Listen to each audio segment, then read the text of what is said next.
What's up, family? Welcome in today. So glad to have you all with us for an incredible conversation.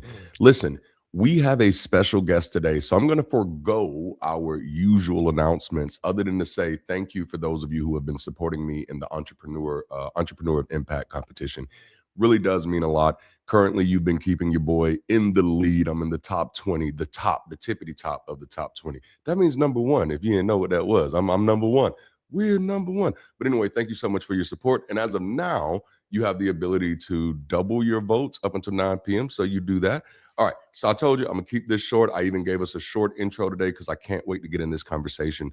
So with that being said, today we have with us Darante Lambert from the incomparable Myth Vision, y'all. Derek and I work in similar but very different spaces. His work heavily focuses on biblical scholarship, literacy, and criticism, allowing audiences to gain deep insight into the history of religion and mythology. My work, of course, centers the psychosociological frameworks that often underpin belief and the infrastructure needed to build beyond. But what we both have in common is a sincere desire to platform conversations and develop resources that help people navigate the aftermath of religious deconstruction, regardless of where that leads them to. So listen, I'm super honored to have Derek on today, and boy, do I have some questions for him. So if you're in the chat, will you do me a favor and welcome Darante Lambert of Myth Vision to our channel today. Brother, thank you so much for accepting my invitation. You've had me on your channel like one time before, and you've tried to get me back. And of course, I've been aloof and just been like all standoffish and all that jazz. And look, I got no reason to be aloof. This dude's channel is like 4 or 5 times bigger than mine. Actually, he probably has like 6 channels that are bigger than mine right now. But he's out there doing just amazing work. How's your day going, man? How are you feeling today? Good. Tired. Just getting ready, for debate this Friday. Last minute stuff, you know what I mean? And absolutely. And then you hit me up and said, dude, let's do this stream. And I said, what's up? Of course, anytime with you. So if you're watching from Myth Vision, make sure you subscribe to Darante, very good friend of mine. And I really do appreciate your friendship. And what you're building is very important, I think, because often it's easy and fun to break toys, okay? But giving them another toy is also not as it doesn't get the clicks. It doesn't get it doesn't pay the bills as good, okay? And thank you for saying that.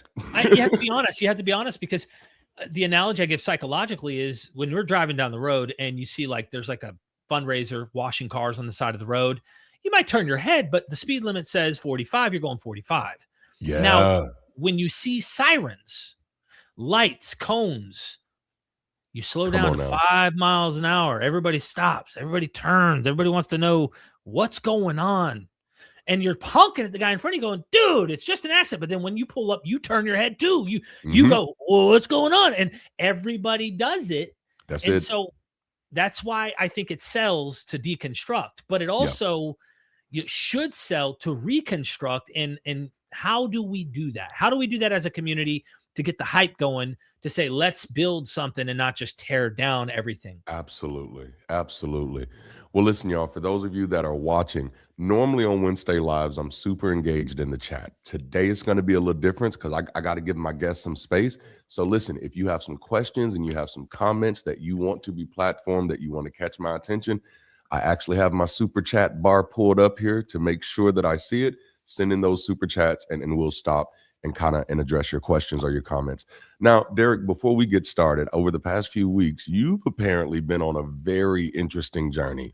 And I'm just going to kind of walk this down a little bit. So from what I've seen, Wes Huff convinced you to go back to Calvinism.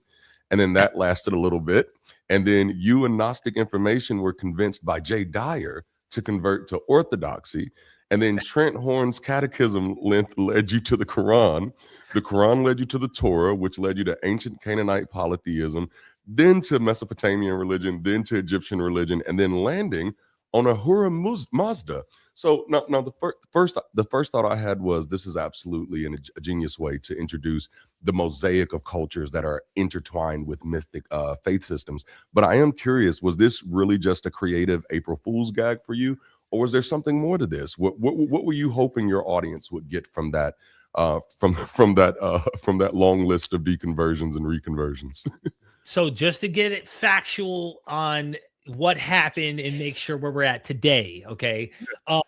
So I kind of, the first narrative that you were dissecting there, the very first April Fool's Day, it is Yes. confusing. I can see why it's confusing because my buddy still converts to Orthodoxy, even though he's not. And I converted to Catholicism that day, according to Ah.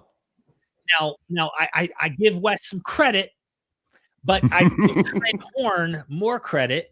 So then what happened was someone wrote me, actually, this is what inspired it. Someone wrote me, a fan. This is why our audiences are wonderful. They bounce Yes. ideas off of us, you know? And Yes. they said 4 or 5 years ago, Derek, you did an April Fool's video and you were like for real convincing. And I had to wait till the last second when you were like, but look, if I wink twice, then this is just, not real. And like I winked twice, but you had to wait the whole 7 minutes of me like really going, guys, my heart, like I was way more convincing than this last joke of a video that I made on YouTube. So I went from Catholicism, jokingly saying how I became a Muslim. Then from a Muslim, I ran into a passage about Moses. And I Yeah. realized I got to go to the OG source about Moses. So I went to Torah, became a Jew. Then I left Judaism when I realized that they're talking about Baal. Like there's a constant recycling of the older myths. I became a Yes. Canaanite, Ugaritic, if you will, follower. Then I realized, hold on, Baal is not the oldest. There's older Mesopotamian gods like Inanna, Ishtar, and Damuzi. And so I became an ancient Mesopotamian. Then I transitioned to Osiris and Isis in Egypt because I liked the idea that there's resurrection long before, Jesus. And then I went from there to Ahura Mazda or Zoroastrianism. And then today I've left Zoroastrianism and became a ancient Greek pagan who Oh, follows as Dionysus today. that's right. I did see that. Okay. Yes. Yeah. So who knows where my journey continues, but what inspired it was one day at a time, I just went, man, let me pull April Fools and just kind of Yeah. keep pulling on this thread. And people were liking it. And I was like, hey, Yeah. I'm going to keep doing it and then eventually probably come full circle. But you never know. You know what I'm saying? Oh man, I love it. I think one of the things that I thought was really creative about it, again, like I said, you got this mosaic of cultures intertwined, but it almost tells the story backwards, right? So, because like what you're doing is you're going further and further and further back with each one. And as a sociologist, that kind of appeals to me. Now, your work has always kind of centered around mythicism, or at least started in mythicism, and it still kind of remained true to exploring mythology in that form. What is the difference, in your opinion, between valuing myth and submitting to it? Because it seems like you still value these stories. You still derive great joy from going through them. You're just no longer submitting to them. Like that was even in one of your posts, like where you asked that, hey, well, you know about Baal, but don't you want to worship him? What is keeping you from worshiping the myth? How do you find value while separating this idea of submitting to it as divine truth? Yeah, I think so when most of the people who probably watch our channels have likely deconstructed from a high form of some kind of religion, Christianity, probably, most likely, statistically. When you do deconstruct, something happens where your critical thinking skills typically go up. Yeah. You have a harder threshold that people have to cross in order to convince you of things. But does that mean you can't play with the toys or find something that's valuable in them? And I think what happened is I did a deeper and deeper dive into learning more about these stories without going through the lens of the Judeo-Christian lens that the glasses we were wearing. Oh Like, yeah. like if we're Christians, pretend you and me are still Christians, and we talk Yeah. about Dionysus, that's a demon. Yes. We're not False going to god. see, yeah, we're not actually seeing Dionysus for Dionysus. We're seeing Dionysus for the demonic, evil, drunkard, deity, lust, the whole nine, right? But then when you actually go to the classicists who specialize and study the ancient world from the Greeks in their lens, not through the Judeo Christian one, you start going, yeah, okay, there is a lot of superstition there. Don't get me Mhm. wrong. But you can then actually evaluate and go, I'm not looking through such a tainted colored lens that tells me I can't evaluate this. And, I look at it and I go, wow, actually, there's some interesting stories about these plays, Aeschylus, Euripides, Heracles' 12 Labors. What a hell of a Yes. story if you haven't read it. So I think I want to use it to a modern analogy so it hits home for the viewer. Yeah. That is Lord of the Rings, Game of Thrones, Harry Potter, any well-known fiction you might see today. There are cultural tropes embedded within these fictions. They subconsciously are hitting you because you're like a fish in a tank breathing water and don't realize that's your environment. But when we go back, we can see some of that and go, that's ancient. That's not stuff we do anymore. But it's like a fascination with the history and loving the stories, because even in some of those ancient stories, there's still a good lesson to take away. There's still good teaching sometimes, not always. But if we were saying, hey, it's not like people are hurting people using Greek myth, right? We watch Game of Thrones. We don't control people's thoughts and say, you can't watch that. Don't you know that the queen is sleeping with her brother incestually? Like, there's bad morals in there. Yeah, I know. Nobody, I think, watches that and goes, I'm going to now go do that. So, I think you can engage myth and stories and find value and escape sometimes the harsh realities we live with on a daily basis in a fun, meaningful way, and yet not have to take an ontological conclusion that this is in fact literally true. Playing with that is fun, I think. No, I like that. I think in a very interesting way, it better humanizes the people who pulled these stories together, the people who imagine these stories. When we trap these things into divine command, when we trap them into superstition, we actually lose the humanity behind the stories. We lose the humanity that led to the mythology. And I think that's one of the things I realized when I was going through my deconstruction, or literally my deconversion, of so much of what I thought I knew about Jewish culture had nothing to do with Jewish culture. It was this very Christianized version of it. And then, of course, once I started getting into that, then I couldn't study, Israelite culture. I'll say it that way better. I couldn't get into Israelite culture without getting into Canaanite culture. And then that got a little scary for me when you start saying, oh, so Baal is not a false god, but at one time is like a part of this pantheon of Canaanite gods. And that was very interesting. Let me ask you this. How long have you been doing this, man? Because I think when I was still a pastor, I remember seeing your videos. So how long have you been in the game? Well, Myth Vision? Yeah. I think Myth Vision's roughly 8 years. And it started, I was working a construction job. I was working with my hands, trying to provide. And I recall moments where I would listen. I became a supervisor, worked up the chain after 3.5 years, was really good at what I did. Blueprints. We were installing solar panel fields. So we were a heavy equipment crew. We'd go in with the big machines. We'd hammer these massive I-beams into the ground. And, we had specs and all that. I'm running crews. Like I'm the man, So I have a Bluetooth in my head, and I'm listening to podcasts. And I mean, we're talking every day. YouTube, if I could find a podcast to listen to things. A lot of the stuff I'd listen to back then were probably fringe in the sense that, academics would look at it and go, nah, but it was a gateway to allow me. This is why it's like, bro, like if we just, it's so easy to be at your destination and then mock the path. Okay. Ooh, that's good. So, I mean, it really is. It's so easy to get to your conclusion and then look at everyone behind you and go, what are you doing? So stupid. It's like, bro, that was you 8 years ago. Right. Don't you remember yourself? Wouldn't you want more compassion toward yourself? So come on. I went down these kind of paths, and it was a gateway to realizing there are some serious scholars who have some serious thoughts about these that really put out some peer-reviewed stuff. And then I started to go into that. But 8 years ago, I'm out in the middle of some country, literally farm, a pig farm in North Carolina. And we're hanging out, hammering I-beams in the ground. I'm listening to podcasts, carrying my Mac computer with me to hotels, and would do an interview once every couple weeks. And it was the worst internet service, the most terrible quality audio. I did not know what I was doing, but I was just having fun. And it was a hobby that eventually took off, and people wanted to see more. Wow. Which I am going to ask a little bit more about that as we go on. But right now, so a lot of people know you as the guy behind Myth Vision.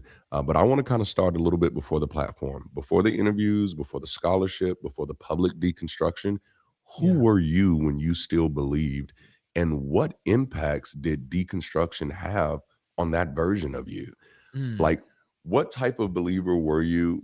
Where did you draw your strength from? Who were you when you believed, and which part of you did you have to let go in order to be the Derek you are today?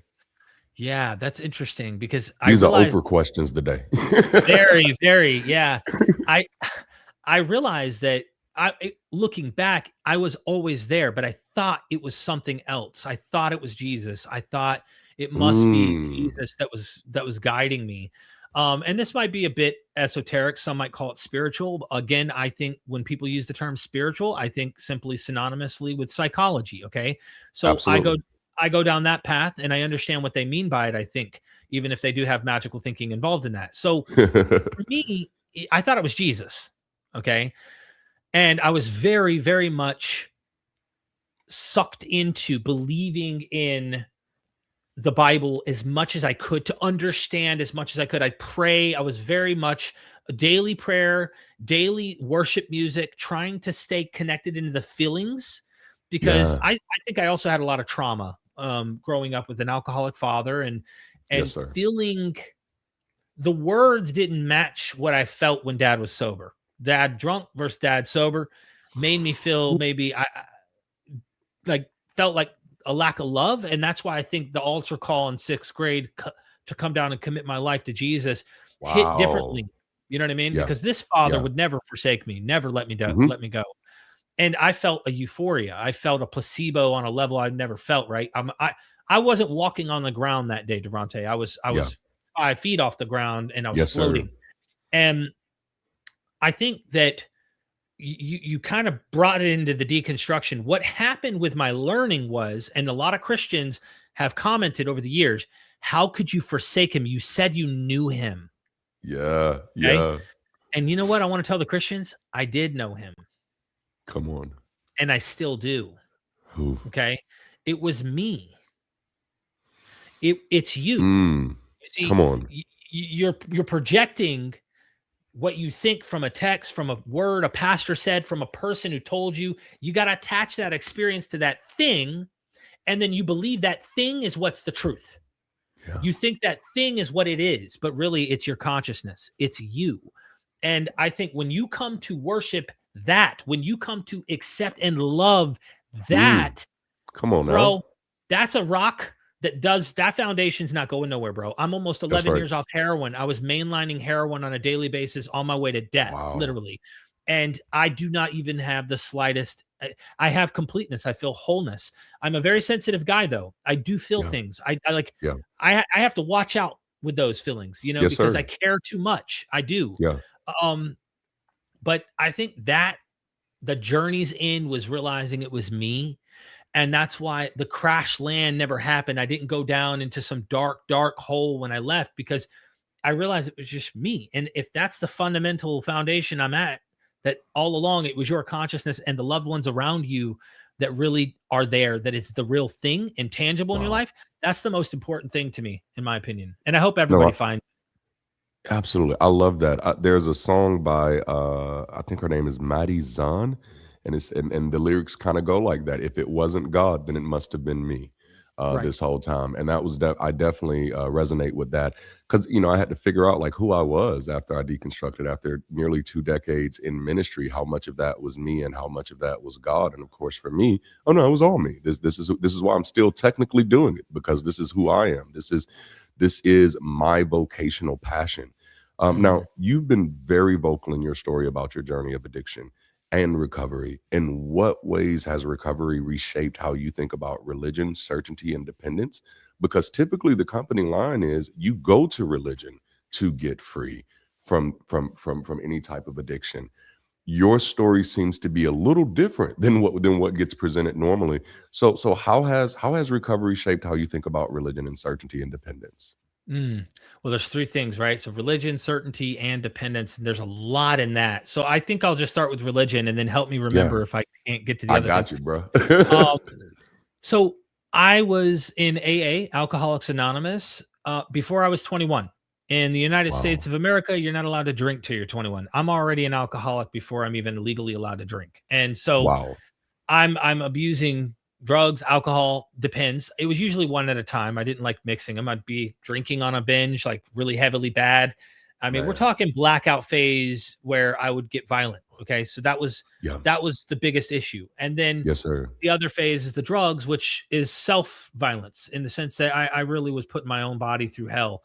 Yeah. And when I was in AA early on, and took me years, I was struggling with this whole thing and trying to get recovery, and then I'd relapse and get recovery. And I was very religious. I'd show up at AA and I would try to find a way to sneak my Jesus in.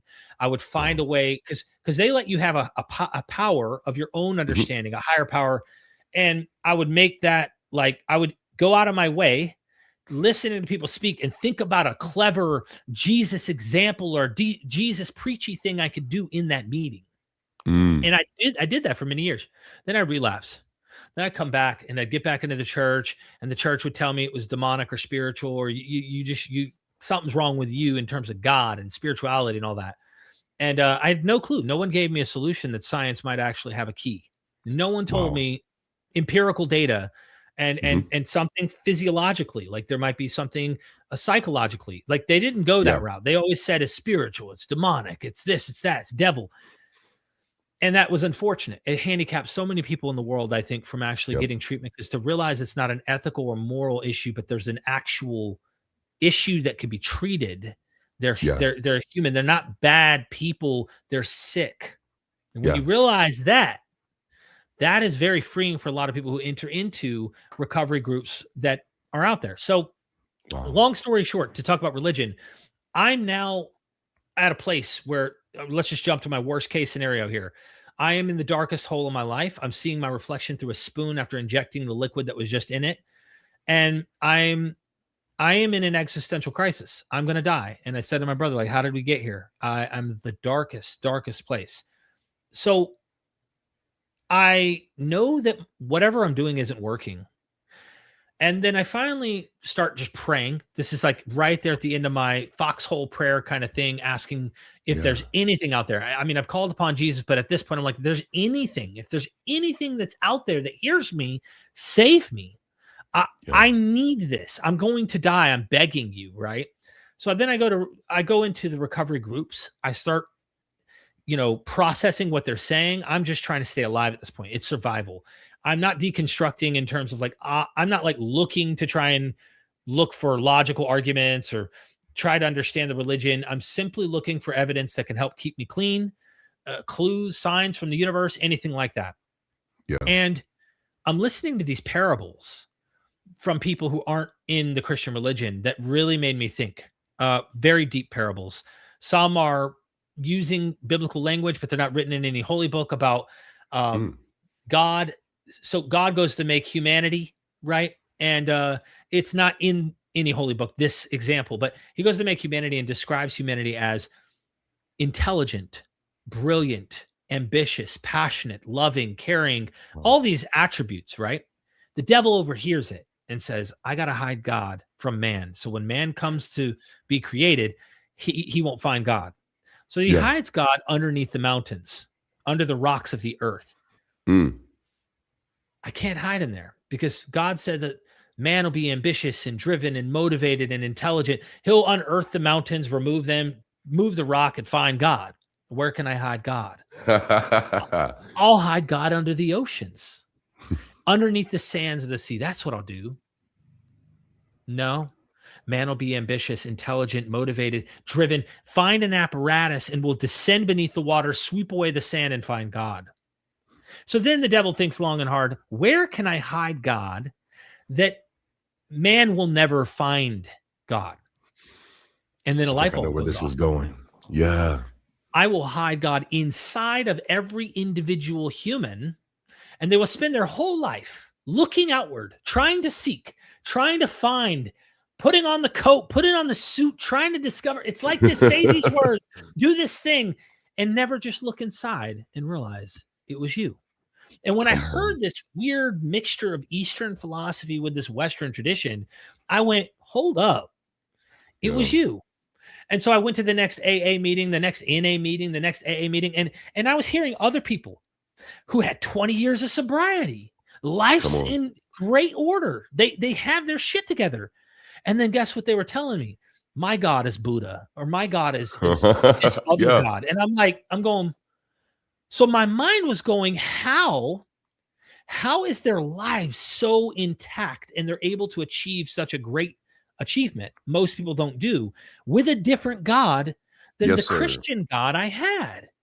Something was working. And what I realized was, whatever that God is, whatever that thing you believe is disconnected from whatever this is, what's going on in the psychology and the experience of the human. So I was able to then kind of rationalize over my deconversion throughout my recovery to go, all the words of this ancient text that I thought were the truth, and this book was true, the words of God were true, and all that.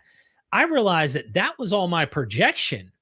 My experience as a conscious person was what was ultimately true. I projected the name of the deity. It could have been Bagaboo. It doesn't matter. it could have been anything. And yet I could have achieved these successful things and had a fulfilling life. And that was when I realized meaning is what we give it.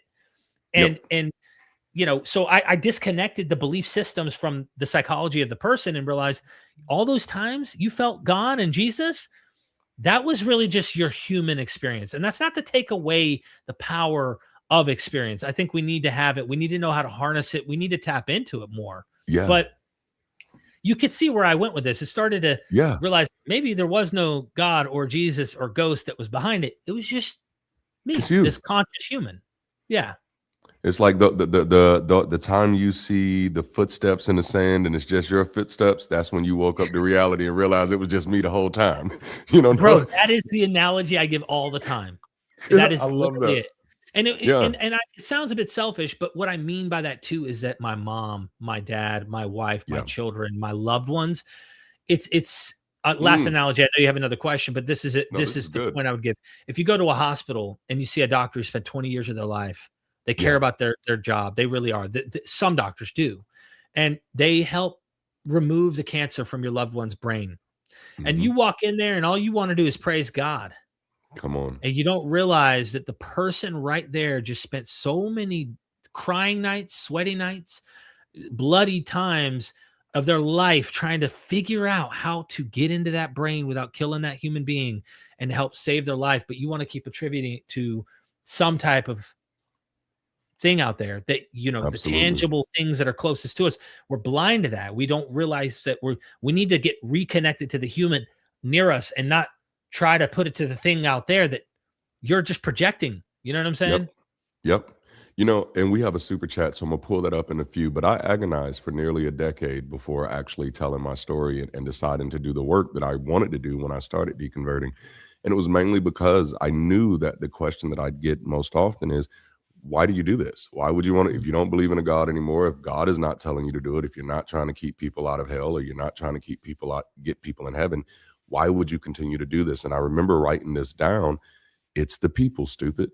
That's why I do it. When I look back over humanity, like everything that has brought us this far, and I know I'm kind of drawing a painting with a broad brush here, but our humanity has done so much for us.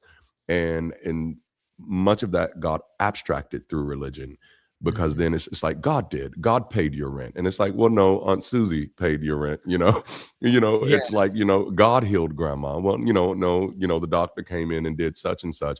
And so once that abstraction is kind of removed, and I know for some, you still keep the God language, but for me, it immediately becomes, I just don't need it anymore, because now I can see the people and I really want to appreciate the people. And so I appreciate you for hitting that. I'm going to hit this super chat real quick. Yeah, let's see what we got. Send in your super chats, fam. Send them in. All right, y'all know I got old people's eyes, so if I read this wrong, don't be getting mad at me. These glasses are big on purpose, okay? Okay, so this looks like Cheryl. Thank you for those $20. You said 4 years ago, after getting a PhD, go, Cheryl. In biblical studies, I bumped into Myth Vision plus my biblical worldview. I took this past year off YouTube to study, and I'm glad to be back. I owe Myth Vision a debt to my deconstruction. That is powerfully shared. Thank you for sharing that. You want to say anything on that, Derek? I love Cheryl, and Cheryl's been around for a long time. Very, very intelligent, and has been so much cheering on what we're doing and being part of the community. And I'm thankful that she's here in your community as well and showing the support. And Cheryl, it means a lot to help people. A lot of people from the outside might see this and go, Oh, you're helping lead people away from the faith. Again, if you understand what I was saying about how I found myself, and that this has been Mhm. helpful for me. Like if I'll reverse it. I want to say one thing just to close that loop out. That is this. If finding Jesus saved you and really bettered your life and kept you Come from on. dying from the needle, find Jesus. Okay. Yeah. That's my honest take. I'm not telling everyone you need to think like me. You need to believe like me. I'm saying whatever really helps you. It wasn't helping me, and I wasn't living my full potential. Mm. Okay. Yeah. I'm being honest. So Yeah. Cheryl's awesome. Thank you. Oh, I love it. Thank you so much, Cheryl. And you're right. At the end of the day, it becomes workability. I've known Derek for a good little while. I told him on the phone on a few times that I've talked to him. He's the only person in the community that I'll really like talk to on the phone, because when I talk to Derek, he's a human being. Like, and that's who I prefer to talk to. As humans. But no, I love that because I know my goal is, and it doesn't seem that Derek's goal is to lead people away, is to provide resources for people who are trying to figure it out. If what you're doing works for you, fine. That is what it is. But for Yeah. those of you that it doesn't work for, that's why our content exists. And it looks like we got another super chat, so I'm gonna make Bring sure I get him while we got distract him. us. I'm Yes, cool. distract us as all you want. Oh, this Yep. is Captain, to teach people they are. Let me see. To teach people that they are creating hell. I love it. Thank you, Captain. Yeah. Yeah. Captain's on point Man, there. I just he did a is. video on the origins of hell, and you might find interesting is this going back to volcanoes and imagining Talk what to the us. humans, yeah, what the ancient humans would have thought, seeing what was once a permanent foundation out of nowhere, the Mhm. most unbelievable uh natural phenomenon before their own lives, a massive eruption like that happens, and all the lava, the fire, the burning of the forest that takes place, that would have easily, I would imagine, the conceptually be the origin and the roots for why someone would construct a fiery afterlife in the underworld down in the Absolutely. earth, right? So we want people to not be fear hell, because Yeah. I heard this another thing in the AA meeting, and then we get to the next super chat is um I heard one guy, I spoke and I was crying, palms were sweating, I was withdrawn, I was 7 days off heroin, and I was like, I need help. Someone help me. My name's Derek, and I'm a struggling addict and alcoholic. And this Wow. guy goes, listen, man. He said, religious people are religious because they don't want to go to hell. But he said, spiritual people are spiritual because they've been to hell and they don't want to go back. And I now, like that. if you take spiritual and you just kind of take it as someone who's been through some shit, and then says, hey, I Yes. came out, the light is shining, and I found myself, and Yes. I found joy and freedom without the bondage, the chains of needing this religion. Cool. uh I found that quite a clever way to deal with hell. You know what I mean? Because I've Yeah. been there, bro. You Come on have now. too. That's it. Oh, I love it. Thank you for that. And thank you, Captain. Let's see. We now also have Steven or that might be Stefan. Or that might be Stephanie. Y'all make sure I don't get this right. I'm gonna say Stefan. You are great at destroying lies. Keep at it until you find the truth that works for you. Big Bang is still a lie, and Redshift is a mirage. Oh St- man. Thank you for the super chat. Obviously, Big Bang, we don't even know for sure that the Right. universe started. Okay. And Yeah. this is like, there are different hypotheses, if you will, that are Hmm. floating out amongst theoretical physicists, but could have started, Yep. could have, multiverse could be who knows what, really is. Maybe we find out one day. I don't know how we would. This is way above my pay grade, bro. Like how Absolutely. I would just call a physicist. I'd be like, hey, yeah, what do you think of this? Yeah. Maybe But we'll get Neil deGrasse Tyson on and have him talk about bro, it. he's one of my favorites, honestly. Yes. Yeah, I love him. I love him. My oldest son is actually going into physics, and so he's Ah, grown up like reading a lot of his stuff and some others, and so it's really exciting.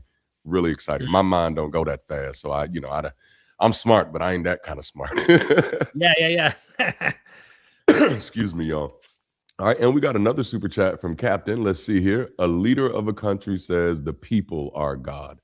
And as a Mhm. person who considers myself a leader, I'm not mad at that at all. And that kind of calls back to what Derek just said himself, is that God thing is that thing that's on the inside of you. It's the humanity. And then as a leader, like, I'm not going to get into politics, but as a leader, that should be our call, to serve and support the people that put us in position. And so I love that. All right. So is that let me see here. I got one comment here. You got another one here. Let me just make one comment about people are God. When I went to an AA meeting to pick up my 5-year chip, I wanted to celebrate. I earned it. I felt like, what, man, you did it. So I went in there and I knew everyone speaking in religious language. When you go in those groups, there's kind of that religious language like we're doing right now, right? And me and you, we would posit this probably in a psychological way, but either way, I went in there, and when I went to speak and I just wanted to give people hope, I said, well, my God, and I used God, right? I said, my God is an acronym, group of drunks. Wow. Group of drunks. I said, it's the group of drunks that saved me. Wow. And like, I reinterpreted God right in front of the face, and dude, everyone was just like, you know what? And they didn't care. That's the other cool thing about groups that allow diversity. It's not there. There is some cultic kind of shit that goes on in the AA, NA. Sure. Trust me, man. I've been there. I get it. But there's a lot more diversity, and I think if you foster a group that has more of that complexity, that's better than here's my rules. This here's our dogma, and you better check off these boxes, or else. And oh my God, it don't matter if you're an atheist, a theist, an agnostic. Every human group does this. We have to check ourselves not to be that way. Don't do that. Don't be the thing you hate. You know what I'm saying? Come on now. Yeah. Preach. That's one of the reasons why, like with Bridge City, I've made it very clear. Yes, I am an atheist, but Bridge City is not an atheist organization, nor is it built exclusively for atheists. It's built for people who want to do belonging without certainty, belonging without pretending, belonging without performance. When we had our event in Southern California last year, and I'm there with my little group, and they're like, all right, so what is it? What is our shared mythology? And I was like, what? I'm like, well, we got to have a shared mythology that we rally around. And I'm like, oh, and I get that's that knee-jerk reaction, because many times people think that that's what people are gathering around at church. But most people who go to church don't give a damn about the theology. It's the one, they don't really care. They're there for something different. But I knew that was important to them, so I gave them a shared mythology. Very simple. What is it? 2 words. People matter. That's it. That's our shared mythology. Why do we do any of this? Just because people matter, man. And I think I've shared on my channel plenty of times. I do my work because I have kids, and they have to live in this world, and I want them to be able to live in a world where they are safe and free to be themselves. And so that's why I create the content that I do. And let's see here. We got one more. Look at there. Malcolm Thank you, 20. That's Patrice. That is Patrice Lumumba on there. Oh, wow. 24-3KM. $9.99. Thank you so much for that. Yeah, that's Pan-Africanist revolutionary. That's my world. Thank you. Yeah. Hey, I don't know this one. You know what I'm saying? I'm learning, man. Hey, we are all learning. No, thank you so much for that. All right, so we'll jump back into some more questions until we get some more coming in. All right, so like most people, when they're in the Bible, it's a devotional experience for them. You read the Bible to demonstrate your devotion to God, to your faith, to your religion. Do you remember when it started shifting from devotion to investigation? To like, okay, no, I believe this, to now, no, I want to verify this. And not even investigation like I'm trying to disprove it, but because I've heard you say, like, I just want to have the most honest version of my faith possible. How did you get to that point where you shifted from devotion to investigation? I want this to be the right thing. I think the first church I ultimately you could call me a member of, even though I wasn't signed member. Later, I became a PCA Presbyterian and got really excommunicated legally. Like, it got real. That was later. The first church I went to was a King James. This is the same Bible from when I went there. It's the old, this is my Derek Bible. You know what I mean? And it was King James onlyist. We spoke in tongues. We did Holy Ghost filled, prophesy. Yes. And we were in it, man, tambourines and all, house church. And we were really, really sucked into the truth. It was also very strange. I mean, this is a woman pastor, which was odd. Usually you're like, okay. Especially for KJV only. Yeah. Yeah. They were very much in that holy, like almost a Billy Hinnish type of, movements that were going on at the time. And I remember we also celebrated some of the Jewish holidays along with, it was wild, bro. This was like a hodgepodge of stuff, right? Yes. And she would tell us line upon line, precept upon precept, and she would say, no one's teaching it properly. We are. Mm-hmm. So that, as a young 13-year-old, 12, 13-year-old in there now getting saved, getting baptized in a pool in the backyard, now getting filled with the Holy Spirit, and they're laying on hands and they're speaking in tongues. They're all speaking in tongues until I do it, which I just realized eventually I got rewarded. It was a reward system for doing it. They taught me how to speak in tongues. You know what I'm saying? Absolutely. And there wasn't no Holy Ghost. It was just me. Then eventually I'm rolling on the ground. We're all doing all sorts of shit. You know what I mean? And it's fun. It was fun. We're playing life. And what ends up happening is I meet friends. I'm at a public school. Those friends are Christians. They don't think speaking in tongues is true. These are planting the seeds of other Christians that told me your Christianity isn't accurate. So now I'm like, what? But I still hold on for a while. Eventually, you bump into a new type of church, or you go decide I must check something else out. You hear something from another person another man of God reading from a book or whatever on TV. The list goes on, and you start hearing how diverse their beliefs are. And you want to have the correct belief. You want to know that what you're saying and believing is true. So it creates an intellectual, it entices you to do an intellectual investigation, which causes you to now take theology more seriously so that you can be accurate with the Word of God. Because all those experiences that we've had in church with those things I said we've been projecting, we believe are real, need to be connected properly to the source and have accurate understanding of that proper source that I've been projecting the whole time.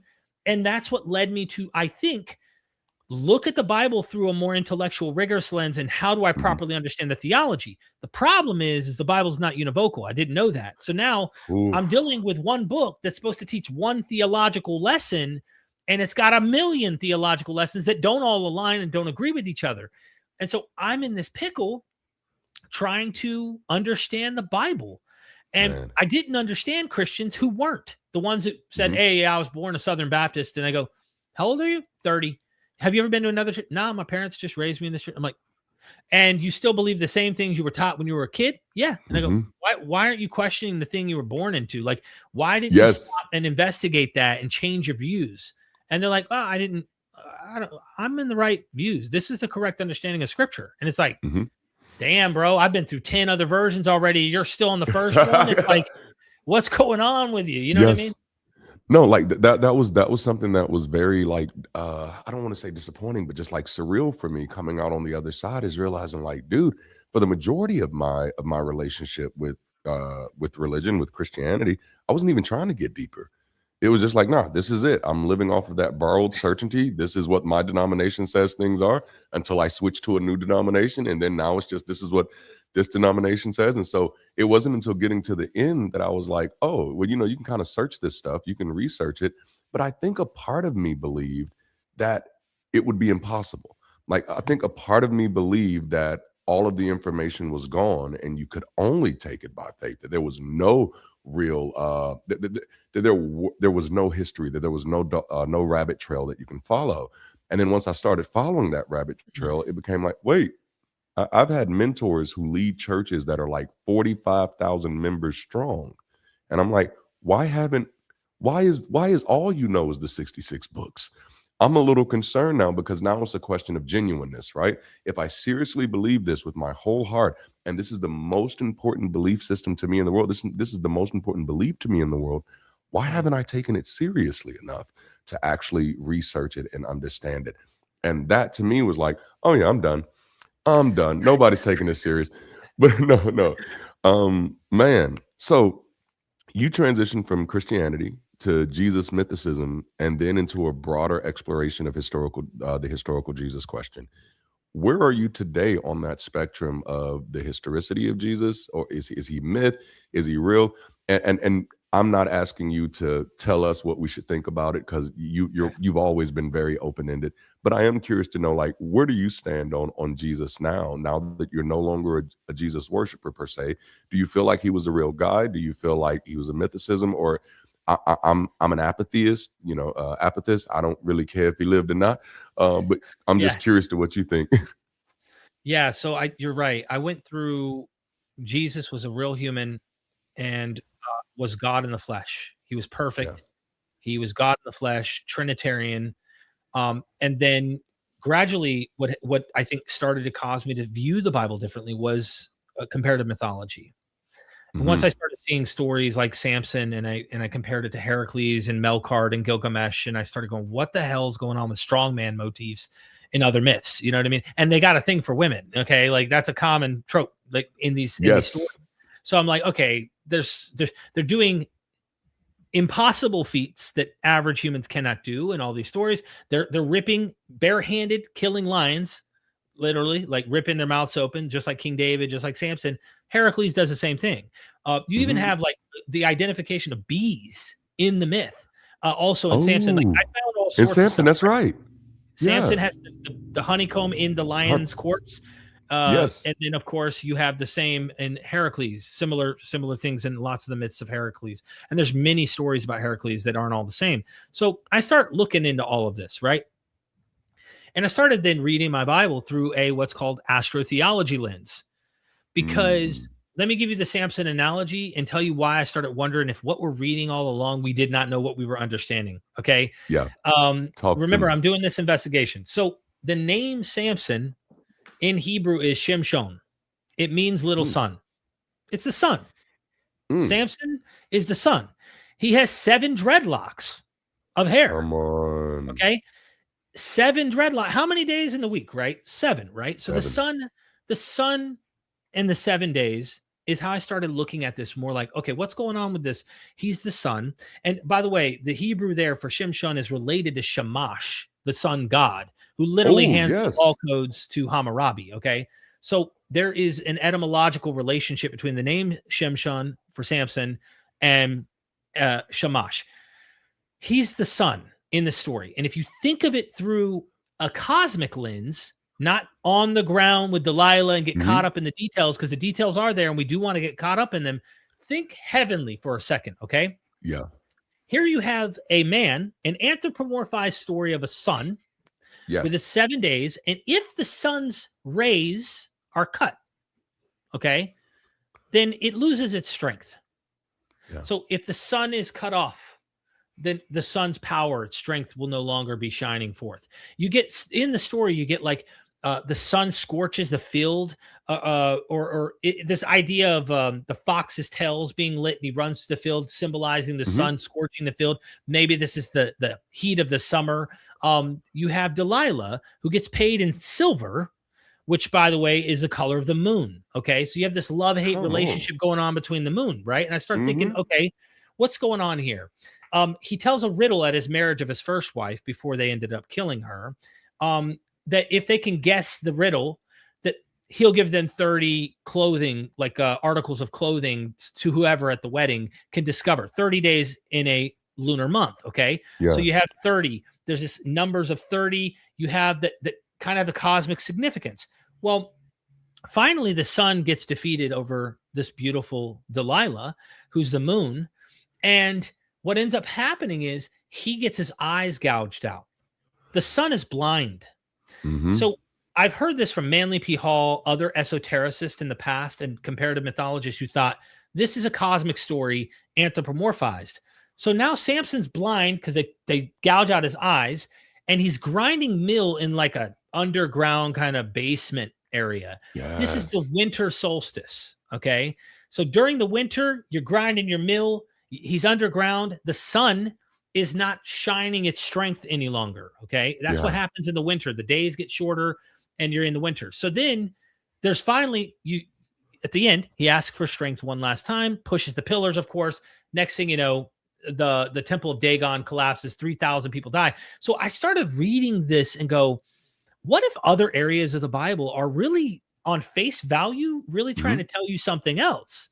Yes. So I was looking to mythology and I was realizing the Bible has comparative mythology, even at face value. But then I was Yes. also going deeper thinking, is there a cosmic story in this? So I went to Jesus and I saw the sun, the bright light, surrounded by 12 followers, the 12 Yep. signs of the zodiac. Okay. Yep. And I thought maybe those 12 signs are entering the house of the sun. And through the narrative of the Gospels, it's trying to tell us a story about the cosmic one, which is the sun and the 12 signs of the zodiac. Okay. Yeah. Now, there may be something to this. The problem that I found in this over time, when I really wanted to just Talk try to to me. argue it, Yes, sir. is that methodologically, you can't Mm.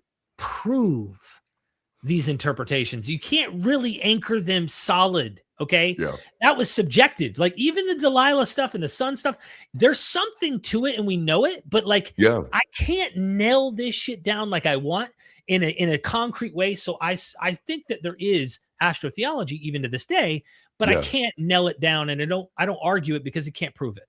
You see what I'm saying? No, I absolutely love that, because I'd say one of the biggest distinctions between me and you when we were believers is you definitely became a scholar. Like you became a scholar of your faith.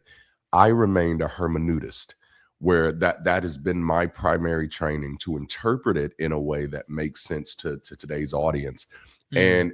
And hermeneuticism is much easier than scholarship, because it doesn't really require that type of methodology. And there are a lot of things that I've wanted to attach myself to.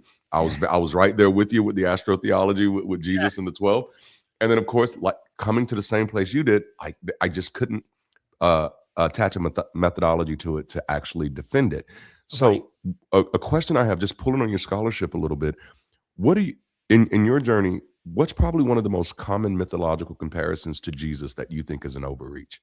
Because I know even That I in think my is culture, not an overreach. that you think is an overreach, because Oh, we hear so many of them, that is Dionysus, Mithra, even Heru, or how do people say it who are not Kemetic? It's Heru in ancient Egypt, Horus, yeah, horse. Horus, Yeah. you know.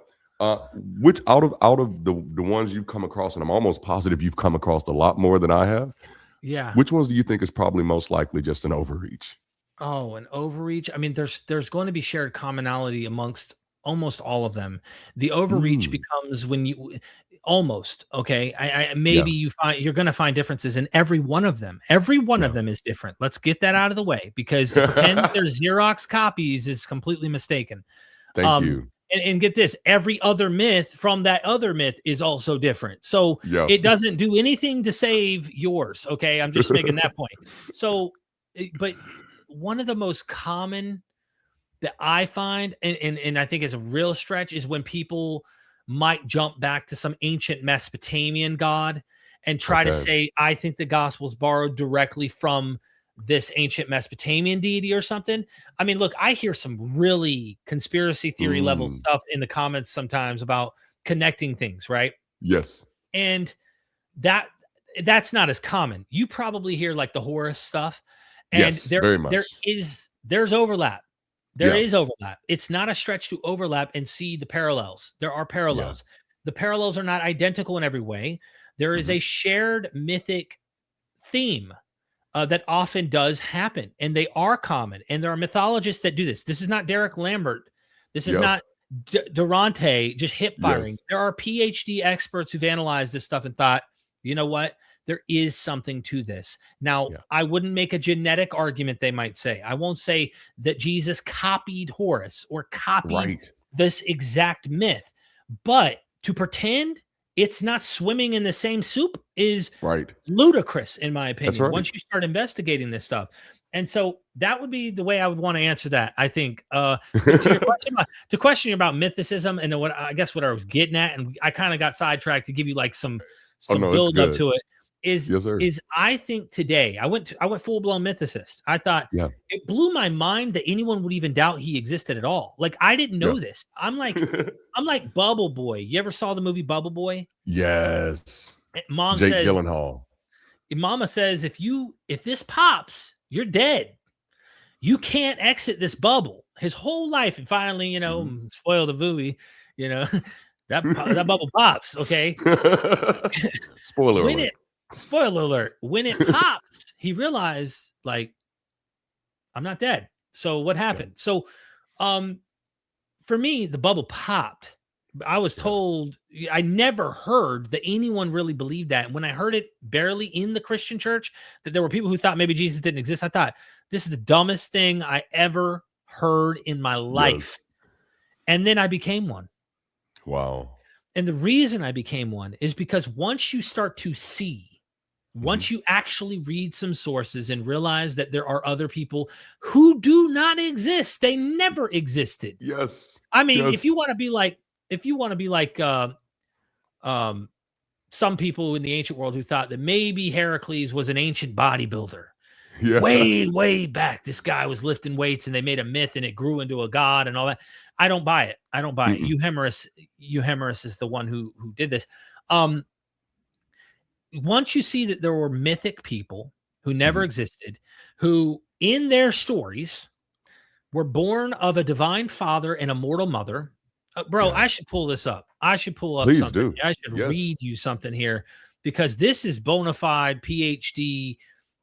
Dennis McDonald has shown some overlaps between I'm Heracles. gonna give you the stage for this. Let's go. Yeah, no problem. And sorry, I'm that's sorry. me. I got to scroll a second here to find it. Oh, you're fine. No worries. We're getting there. Bear with me, fam. This is an important parallel, just to show you an overlap. And it doesn't even mean that Jesus copied directly from Heracles, what I'm about to present here. It just shows you that they are swimming in the same waters and maybe potentially did find overlap and said, hey, I'm going to make Jesus better than Heracles. Because he's not making him exactly like. The goal is to make him better. That's the point. People miss it. They're like, oh, you want them to copy. It's like, no, Genesis is clearly copying Mesopotamian stuff, but it's trying to make it better and it's trying to critique. It's an evolution, Yes. So people miss out on the fact that, the goal in copying is to outdo. It's competitive in nature. Come on now. That's actually a really good point. Yeah, like, why would Jesus come in the world? Think about this. Why would you be marketing your Jesus to the Greco-Roman world and not want him to be somewhat like what they're already aware of, but way better? Yes. That's the goal. Yes. You want them to. So I think it's important we pay attention to that. Man, this is way down here. So sorry. Bear with. It's fine. Hey, y'all, this is live. This is what happens when we go live. Here it is. Concerning Hercules in the Greek, Hercules in Rome. So when the same deity gets renamed to Hercules, Dennis McDonald offers these observations in his book, Christianizing Homer. Have it on the shelf behind me.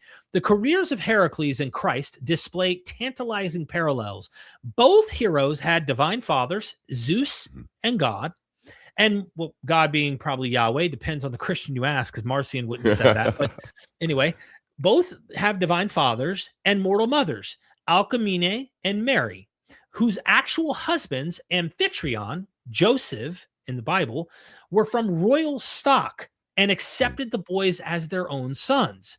Villains, Hera and Herod, weird how similar in English they sound, tried to slay the babies in their cradles. By serpents, by swords. One's by serpents, one by swords. But both were spared by precautious strength, by precautious flight. Early in life, both youths traveled to a desolate place to be tempted with a choice between easy vice and arduous virtue. Both chose virtue. The careers of both heroes consisted largely of extraordinary ordeals that they overcame through supernatural means. Having acceded to the wills of their divine fathers, both died violent deaths. The bodies of neither could be found. Both became gods. Both appeared to mortals after their deaths, and both ascended to heaven in a cloud. Just as Heracles conquered wild beasts, including the hound Cerberus, whom he fetched from Hades, hell, Jesus conquered demons and preached in hell. Greek philosophical schools transformed Heracles and the giant brute into a paragon of virtue because he had endured his trials stoically. So many additional details exist between these two heroes that one probably should relate both Heracles and Christ to a common herocology, a hero kind of mythology category. But also at the end, for those who don't know, the Stoics and the Cynics saw Heracles as the most virtuous man who ever was. And they would wear real historical Stoics and Cynics, specifically Cynics, would wear really harsh clothing, like rough, fur and itchy kind of outfits. They did not want comfort. They wanted the pains, the hard life. They wanted hard life. And they would debate with Stoics who kind of wanted a hard-ish, but yet the pleasures of wearing shoes. They wore shoes. They had debates over shoes, bro. The Cynics would say, we aren't wearing shoes. We're going all the way. And the Stoics were like, feet should really? hurt. Come on. I mean, the shoes, really? You're going to go that far? Like, anyway, so it's just really funny to see how the mythology influenced real schools of philosophy. And so I look at Jesus today, and I'm giving you in a nutshell, I think 60%. I lean there was a guy, okay, that got mythologized. I lean there was probably a Jesus, but I get it. Do I need to say more? I understand the struggle because he's been so worked over. He has become so legendized, theologized that he's elusive. To get the real guy is a bit elusive. It's difficult. No, I 100% get that. It kind of goes back to what you said earlier. Like, it's possible that it could be there. We just don't have a methodology to get us there. And so I can see how some people like Dr. Bart reasonably says, no, I think he existed. And I can also see how others, like I think it's Dr. Carrier, who's like, nah, I don't think he existed at all. At the end of the day, it's going to boil down to hermeneutics, how we see the story, because we don't have the ability to get to the root of it yet. And maybe we'll get to it. I did miss a super chat, so I want to honor Captain. He just says, Christians stole Christmas. Okay, now I've talked about this a little bit before, but can I get some insight from you? Yeah, you're the expert on this, so tell me, did I'm Christians not an steal expert Christmas? on this. I'm not an expert. I want to say this though: there are experts who take a jab at this, and it's a mess. It's nothing. When you start investigating it, is easy. That's right. Nothing. I mean, very few things. The problem is this: we're talking the 200s and 300s of the Common Era. Christianity is already around. Christians were not attributing December 25th to Jesus till much later, hundreds of years after Jesus. Okay. Yeah. So somehow they came up with the date. All right. You just so happen to have Mithras also, and Sol Invictus, the invincible sun, which was a pagan version of a solar deity, also being celebrated around the same period on December 25th, having this, winter solstice birth. And Jesus ends up with the same one, right? So the question is, and this is where the real debate lies, is did Christians independently come up with landing at this date? And you might go, why would you suppose it might have been independent? I don't know it was. The Histories of Religion school thinks that Christians did, lift this from the Sol Invictus in the popular Greco-Roman world and apply this to Jesus. Those who are part of what's called the calculation theory see that early church fathers were calculating. They were trying to find out numbers and trying to get like ways to put when Jesus was born, when he got baptized, when he died, and like what day of the year. And they ended up landing, some of them, on different days. It wasn't one day. And one of these early fathers around the 200s lands on December 25th as a potential date for Jesus's birth, but also his death landing right there on Easter, which is odd because it's the exact same date as Attis, a whole nother god that dies and rises after 3 days. I kid you not. I'm not making this up. This is not zeitgeist. I'm not just pulling this out of my ass.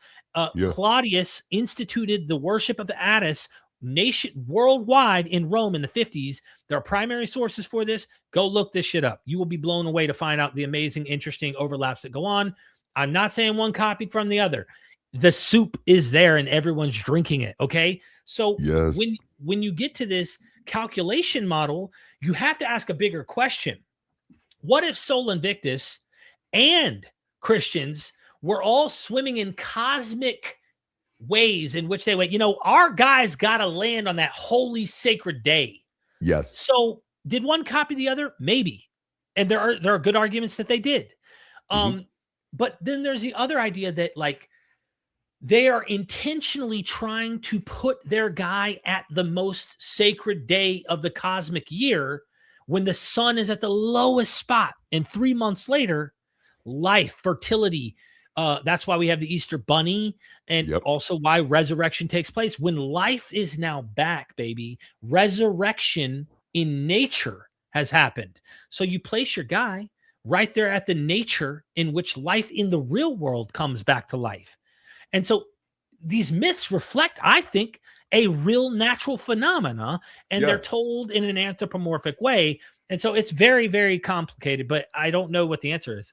But no, I love that, because I think you gave a lot of insight, and I'm inclined to agree. I think that's one of the reasons why the stories match up so often, why they overlap so often, because ultimately they're using the same muse, they're using the same inspiration piece for their stories. So even if you aren't intentionally borrowing, even if you aren't intentionally copying, if you're setting your dates and you're setting your rituals and you're setting your stories around the real world that you live in, then you're going to be pulling from those same cosmological, geological events that you're experiencing that other people are. Me as a fiction author, when I sit down to write, if I'm trying to write a person who is a good guy or a hero, I live in a society that has already defined what a hero is. So if I want that person to be received as a hero in my book, then I have to make sure that I'm paying attention to what does society say a hero is. So that makes perfect sense to me. Like that was good. Richard Miller, in his book, Resurrection and Reception in Early Christianity, that's his point. It's not only the cultural, but the linguistic framework that gives him the signals that his story is modeled after an age-long, we're talking 800 years plus, what's called the translation fable trope. And this is the idea that translation fables, he goes through in chapter 2 and he accounts for all of these different stories that go, and he has like a whole catalog. It's like an entire library of like 70-something characters that he goes through. And there are 15 tropes, 15 themes that they're sub-themes that appear. For example, and this is technical scholarly language. I've dumbed it down before in a video, but number one is heinous and ignoble injustice rectified by translation. So the guy dies a pretty gruesome death. Something bad happens in the story where he dies or she dies, and it's not good. But don't worry, the story doesn't end badly. Like the god saves that person, or the body goes missing, they become a god, so they're rewarded through a really heinous act that happens. Metamorphosis, Jesus experiences this as well. Vanished, missing body. The body of the person goes missing. They go to the tomb, it's empty, his body's not there, right? We know about the story, but that story, out of 70 something, and I really analyzed his book, out of 77 or 78 examples he gives, 50 something of them, 56, I think, if my memory serves me correctly, the body is missing. A missing body is so important in the translation fable trope that is in the Greco-Roman world that you would not, more probable than not, you're going to write a story where your guy goes missing or your girl goes missing, and you know what that means. That means they have become a god. And in fact, according to some legends, some stories, we don't know if this is history or not, Alexander the Great was so deeply embedded in this. We know Alexander the Great, the conqueror that conquered the whole Persian whose story Empire. Includes some of those tropes itself. Yeah. Exactly.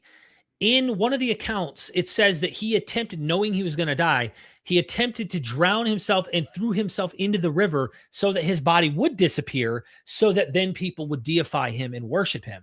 So that's like wild. The trope was so powerful that people would enact, according to some cases, try to have their bodies go missing.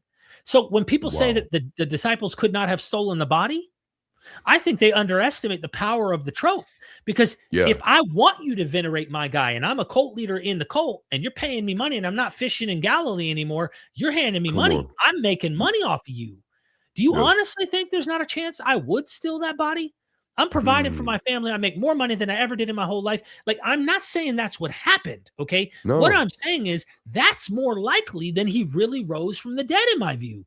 Yes. There's so many plausible explanations, but bro, this gets deep. There's so much here. No. But see, I love that because, and again, this kind of goes back to something I said earlier, is that once we kind of remove the divinity from it, it allows us to appreciate the humanity. And when you appreciate the humanity, you look at people, you know, I'm not a person who necessarily believes that the disciples, Mary, or any of them were necessarily real. They could be, I don't know. But when I now read their stories, I can now read it from a different perspective. And so, like, no, if the guy that I thought was going to be the guy and I forsaken my family to follow this guy, and I'm at the tomb and he's dead, I'm going to hide that body, because like I've just upended my whole life to follow this. And I'm likely going to be like a social cast out if this guy doesn't somehow be the guy that he's supposed to be. And so I have to do whatever it takes to kind of protect myself in that world. And so that's really good insight, man. I appreciate that. It is absolutely an option. and you know what the biggest argument, they go, that's BS. The Sanhedrin, the leaders in the Jewish communities, they would have just went and showed that you guys stole. They would have like proven this wrong somehow or whatever. Or the other argument is they wouldn't have died for a lie. And I just say, guys, check out Joseph Smith. Joseph Smith got himself killed, and yet he did die for a lie, according to many people who think that Mormonism's a lie, right? So if Joseph Smith's willing to go, it's not just his death that happens. 150, 200 people in a mob come to kill him. He also was in a different state before he was in Nauvoo, where they got real persecution. People were killed. Mormons were killed by locals in that state back in the 1820s and 30s. They'd been persecuted for their beliefs. So, you know, you might go, well, Joseph Smith made it up. Bro, have you interviewed Paul yourself? Can you go back and know? Like, you know what I'm saying?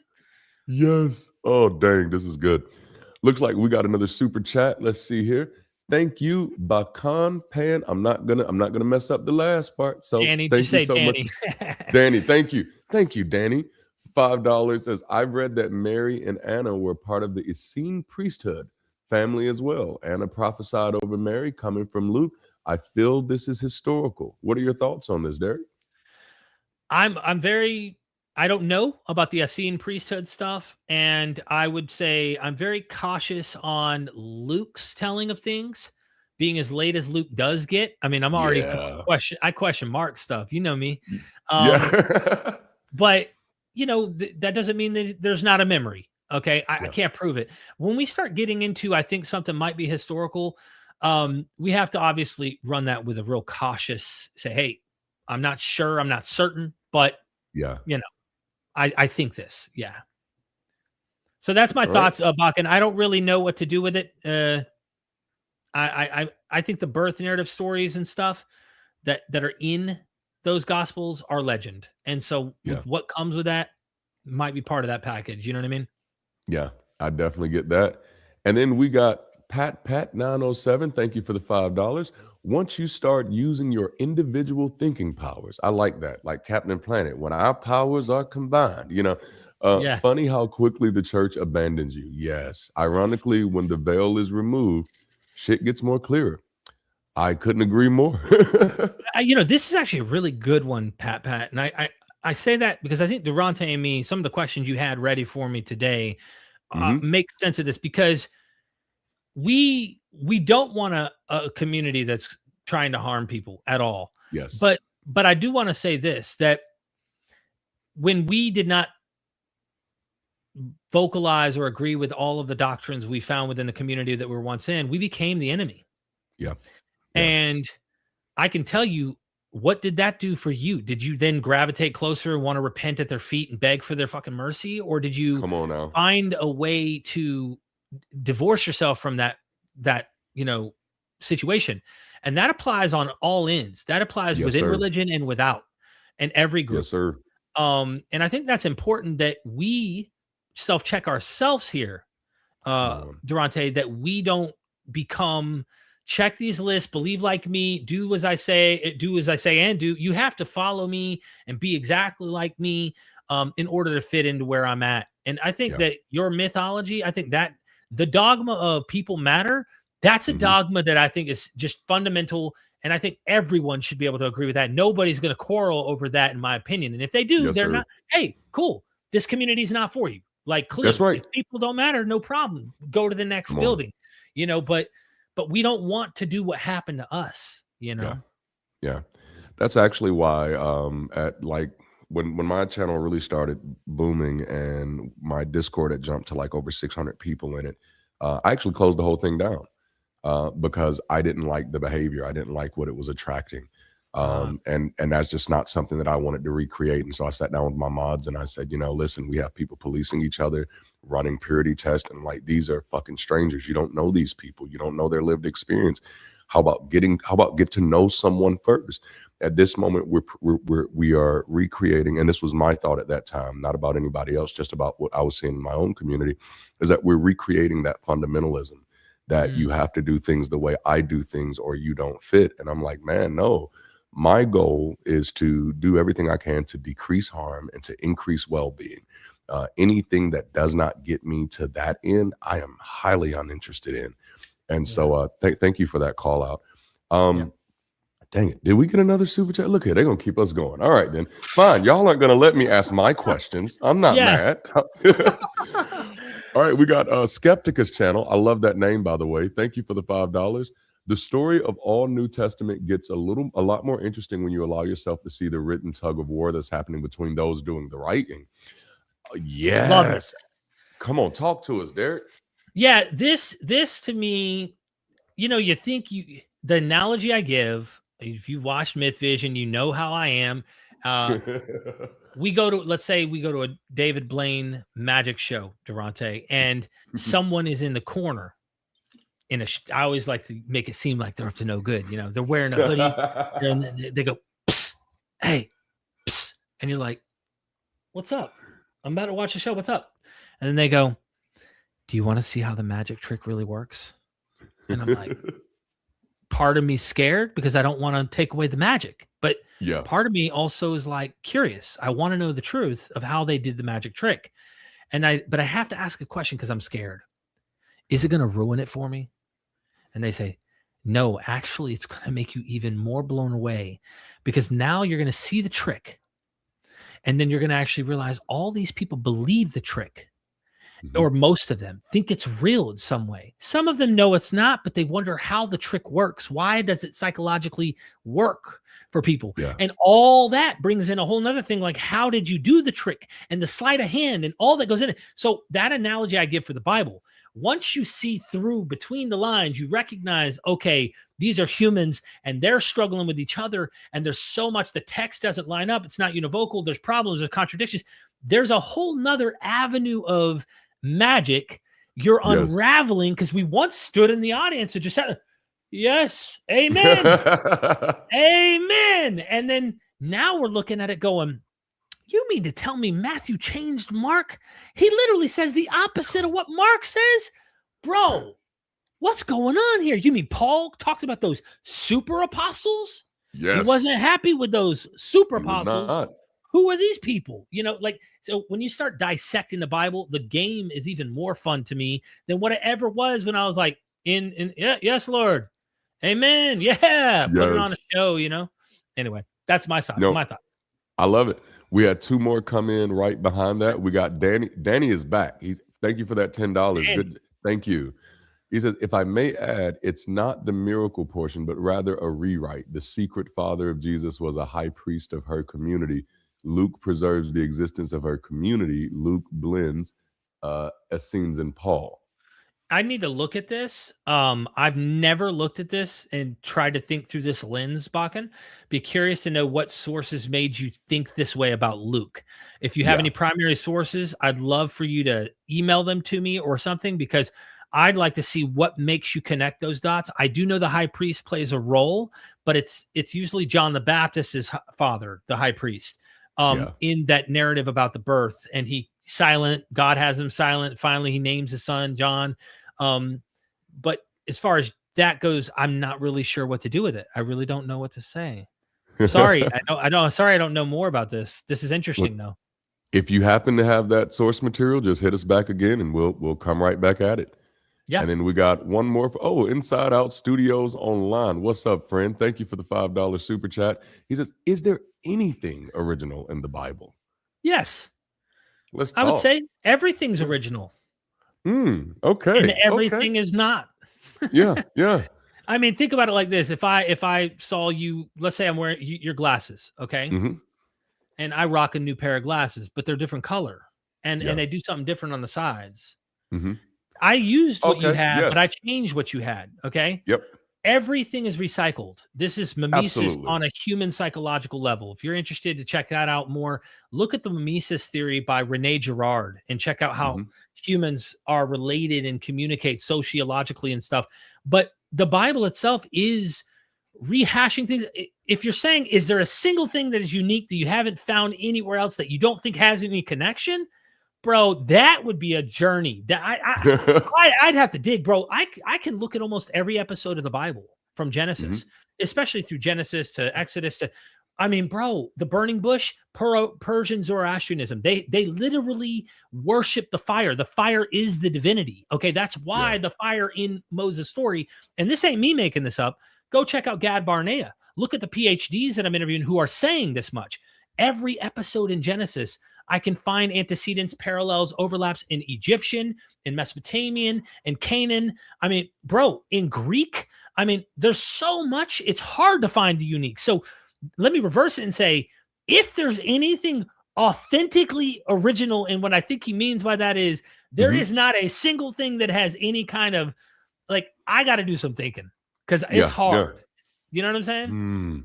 Well, but I think that, again, that kind of goes back to the thing that we've kind of hit at a few times throughout this conversation, is that like it's all copying the same world. Like you have this shared experience, and you're writing what you see, even if you're not trying to take it from somebody else. And so I love the way you open it up. Like, no, it is original because it's through their lens, through it impacts their culture. They put their little swag on it.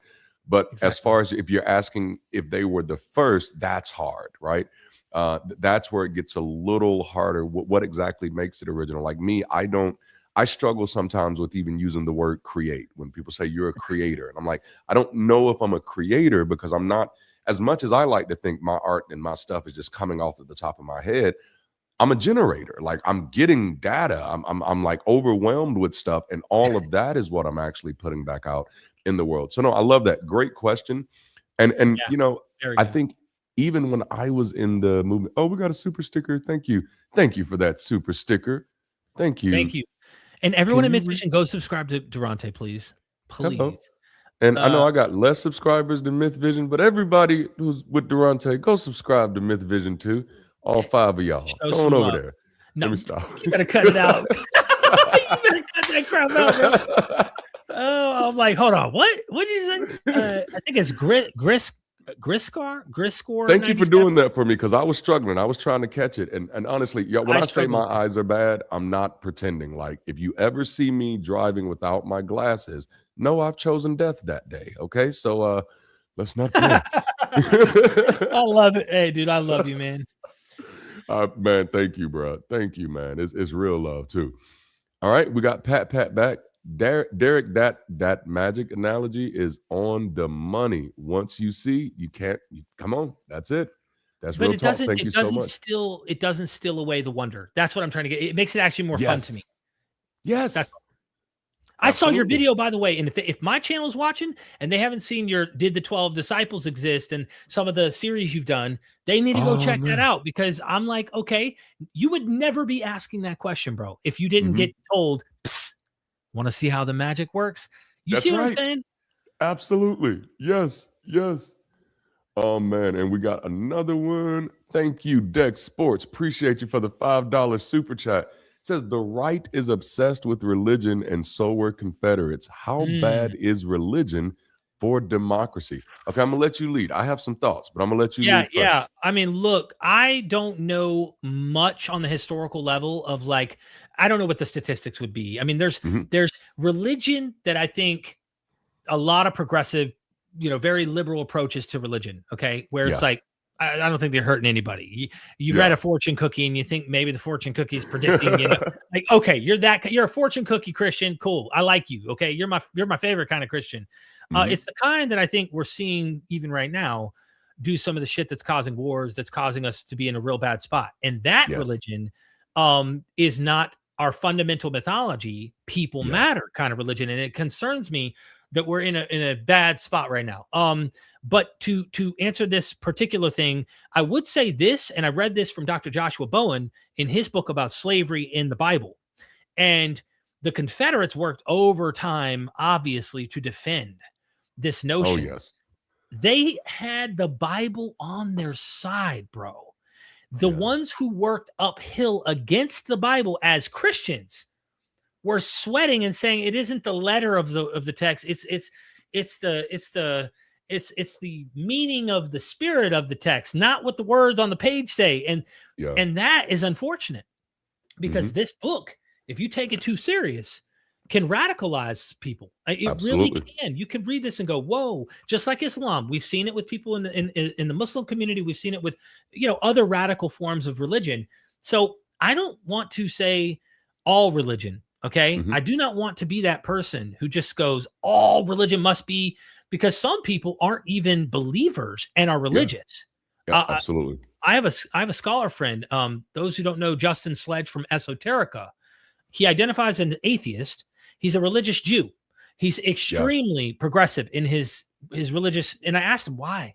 Why, man? You don't Mhm. believe it? He says, man, something about keeping a Sabbath, a Saturday, a ritual. He just needs a ritual in his life. Yeah. And so, how do you define religion too? That's a whole nother thing. But like, bro, I Yep. think that there is an obsession, and that obsession is what we're seeing with Christian nationalism right now. And I think that Yeah. they're spot on. Yeah. No, I love that. Thank you. Thank you for that. Thank you for the question, Dex. And I'll just add to that. I think one of the biases we have in the West is when we think of religion, we think of a specific type of religion that often excludes other manifestations of religion. And so that's why I'm a little careful to say, is religion bad? I'd rather get more specific. Authoritarian doctrines are Yes. bad. Divine command is bad. Those things are bad for democracy. And that was something I struggled with as a Christian, Derek. Like I remember being in services and people preaching about, like you can't move the idol into the temple, or then God is going to knock it down. And it's like, oh, so God is not very democratic, is he? Like, and you start beginning to realize, like, oh, if people really do believe that, and that is one of my concerns. That's one of the reasons why I do speak up against Christianity as much as I do, is because Christianity, in many of its forms, not all, right? But Yeah. in many of its forms, is a very authoritarian type belief system. Every knee shall bow, every tongue confess. Now, the interesting thing, though, is that Christianity is, as with like all type of religious persuasions, it's a double-edged sword. You have some people who lean into Jesus as a conquering king, and that's often what you see with what we now call the religious right. They're leaning into the conquering king type of trope. But then you have others who lean into the suffering savior, where for them, it's about being humble, it's about serving people. And Mhm. I hate to make the mistake of throwing them in the same bag, I which is agree. one of the things that I do caution us about today, because then you start fighting people who have the label, who don't actually have the character that you're fighting against. You're Yeah. fighting a character that doesn't exist within them. But it's a great question, and it's Sure. reasonable. We should all be asking it, but I want us to be very careful about not scapegoating religion itself. Let's get as specific as possible. What is it? There's a thing that I used to do with my kids just to kind of help them process thoughts. I'd point at something in the house and say, "Tell me what that is." And so, for example, I'd point at the rug, and they'd say, "Well, that's a rug." I say, "No, that's what we call it." "What is Mm. it?" And they said, "Well, it's a carpet." I said, "Nope, you're still up here. That's what we call it. What is it?" And eventually they'd have to get down. Okay, well, that's fabric, that's glue, that's plastic mesh.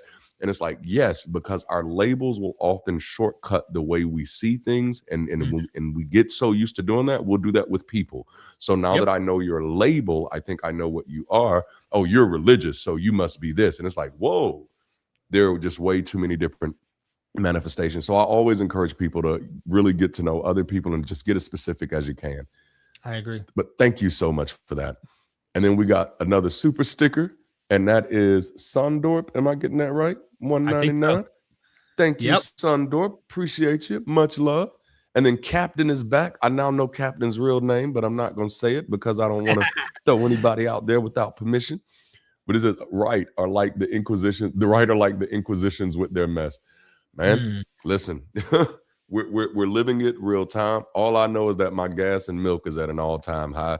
I have not seen, bro. You're telling me, man. A bottle of Coca-Cola is like just a regular single size bottle of Coca-Cola is like $3 and something. Like, y'all know I drink alcohol, and I went to go get my Four Loko and I get my wife a Coca-Cola, and her Coca-Cola costs the same amount as my Four Loko. And I'm like, baby, maybe you're gonna have to start drinking. Oh my goodness. That is so funny. Oh man, wow. I'm sorry. Derek, they're not going to let us get through our questions, man. They're coming at us hard today, and I love every bit of it. Thank you all so much for supporting and asking questions. So we have Mr. Video Warrior. I think I got that right. $10. Thank you so much for that. We appreciate your support. Have you guys ever watched a video from a guy by the name William Donahue on YouTube? He has a very different take on the Bible and compares some of the stories to other mythological beliefs. Oh yeah. I have. I've come across with William? I'm not familiar. Like, I didn't watch him. I've seen a few of his videos over time. But he's big into like numerology, as I'm looking right now on his channel. 302,000 subscribers. He's doing more of an esoteric kind of interpretation of the Bible. He is definitely not your fundamentalist. Okay. But he has, I would say he's looking for like symbolism and more allegory and all sorts of stuff like that within the Bible, which can be good. You know, he's defanging a lot of the literalism. But I've had a lot of people in my chat that thought, hey, this is an interesting guy. They comment about him periodically. I just wanted to make sure it was the right guy. Awesome. Well, again, thank you, Mr. Video Warrior. And we have Danny's back, Bakan. All right, he says, and thank you for that $5. He says, Matthew with missing first two chapters existed. When do we get manuscripts in our record that has it? Could the Matthew version be based off of Luke's? There are some scholars who think Matthean priority might be plausible. Most of the ones I've talked to lately are thinking Luke used Matthew.